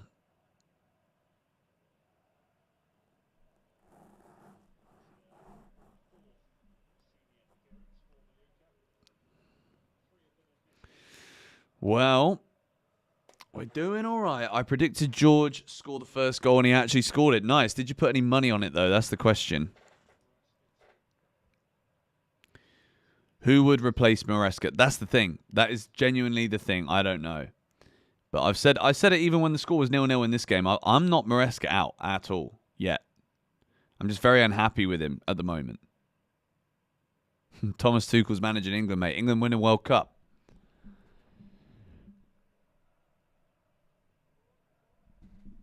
Yes, Benoit Badiashile once again. Looking for his French counterpart, Amugu, but this time he's actually giving it away. Is there a chance here for Legia Warsaw? And Philip Jorgensen chests it down. You won your bet with George. Nice. Good man. Philip Jorgensen has literally had nothing to do. Does that even count as a save? No. Well, if Arsenal can win 3-0, Chelsea can do it as well. I think we had a bit of lag there. Stream just crashed my end. Should be good. PSG manager would be your choice. Yeah, but he's never going to leave PSG to come to Chelsea, is he? Let's be honest. He said no to Chelsea before he joined PSG, for goodness sake.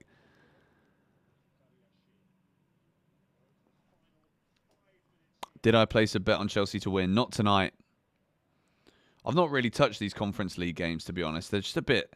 like the odds are just so mad in Chelsea's favour.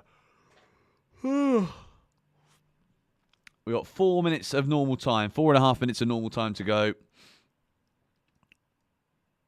If you are still in the stream and you haven't yet subscribed to George Benson Football Channel, GBFC, make sure you do so. And smack a like on the stream at Champong. Nkunku.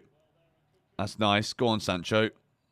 Cucurella is there in support. Jadon Sancho. He's looking for that hat-trick of assists.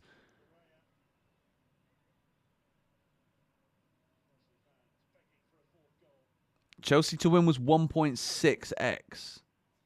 Rah, that's good. Should have put money on that. Come on, Chelsea. Get a fourth.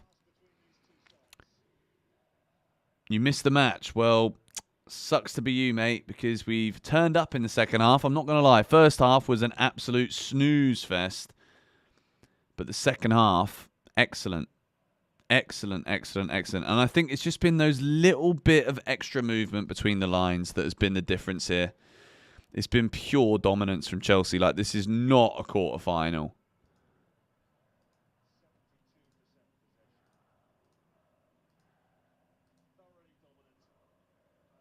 Mad.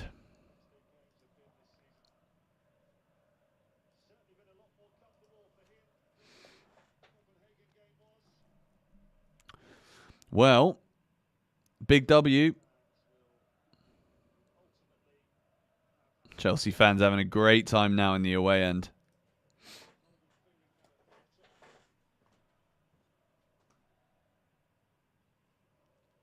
Nathan Haylock. There you go. I'll say that for you.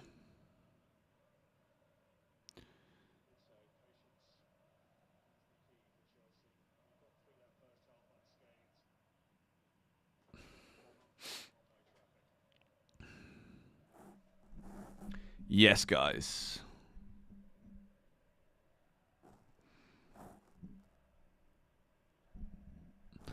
Well, we're cruising.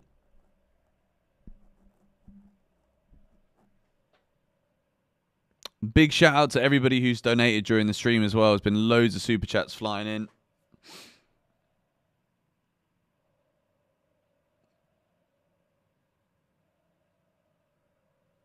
Oh, oh, it's brilliant from Amugu.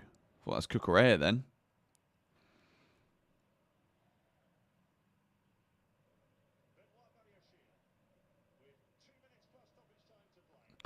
Two minutes plus time added on. Pretty sure there's not going to be that much. Man United playing Lyon tonight as well. I'll just start basically saying my exits now, really, because 6 Things We Learn is obviously going to be recorded straight away. It's been an absolute cracker. Thoroughly enjoyed this stream tonight. It's been excellent. Great fun.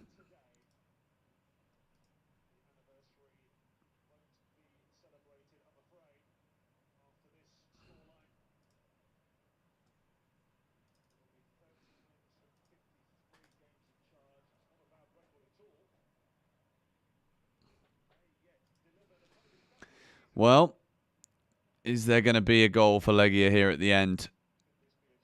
At Champong with the block. He's had a very good game as well. Noni back there defending too. Record it on stream. No, I was thinking I might have done that tonight, actually, but I'd want to... Oh. Hang on. They're having a chance. Oh, what a save! Philip Jorgensen. Considering he's had nothing to do for 90 minutes, that is an unbelievable save. Wow, that could have changed it a bit. It's their first shot on target, and Jorgensen makes a save. Wow, big save. Yeah, no, maybe one day we'll do live 6 Things We Learned, but I want it to sit on the channel and actually, you know, it gets views, that series, so I've got to look after it. Well, we're into injury time now. And it is job done for Chelsea in the first leg. 3-0. But it is a corner here late on. Eden Hazard taking the corner. There's 3 minutes of added time. And Jorgensen claims that. Excellent from him. Great goalkeeping. Jorgensen should start every match. I mean, it's a brilliant save. It's an excellent, excellent save, that. Is there time for a fourth? Don't really need one, though, do we, really? Guys, make sure if you're still in the stream and you haven't already, smack a like on it right now. Subscribe if you're new. Chelsea coming forward again here. Dewsbury Hall probably deserves a goal tonight, to be fair. Now Jadon Sancho occupying the right-hand side spaces. Gives it back to Dewsbury Hall. Again in Dewsbury Hall. Bends one. And again, good save from the goalkeeper. Another shot on target. Badiashile. And that's rocketed over the crossbar. Job done from the mighty Chelsea. Chelsea. Oh. Come on.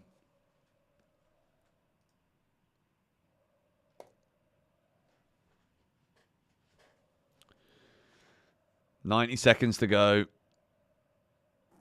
The big old Philip Jorgensen with a big save at the end. Not sure it would have made much difference to the overall complexity of the tie. But... oh, they're in again. Will be another Legia corner here. Just getting their stats up at the end of this game, really. Thanks for the stream, George. I'd have fallen asleep during the first half if not for the stream. Well, I'm glad you enjoyed it because I thoroughly enjoyed this one today.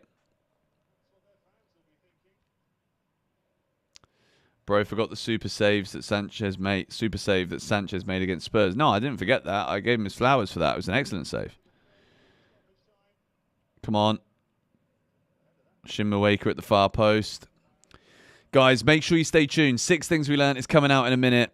I'd love for you to absolutely smack the like button on that one and enjoy this video because I think the second half performance has been really good and stuff to build upon. Positives for some players. W stream. We're going to wrap it up now, guys. I think it's pretty much over as Sancho hooks it away. But yeah, all right. I will speak to you guys in a little bit.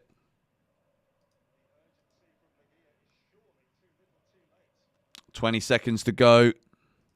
But yeah, thank you guys for watching. And 6 Things We Learned is coming your way now. So don't go anywhere, basically. Stay hovering on the channel. Keep refreshing. I'm going to aim to get it up in about 20 minutes for you.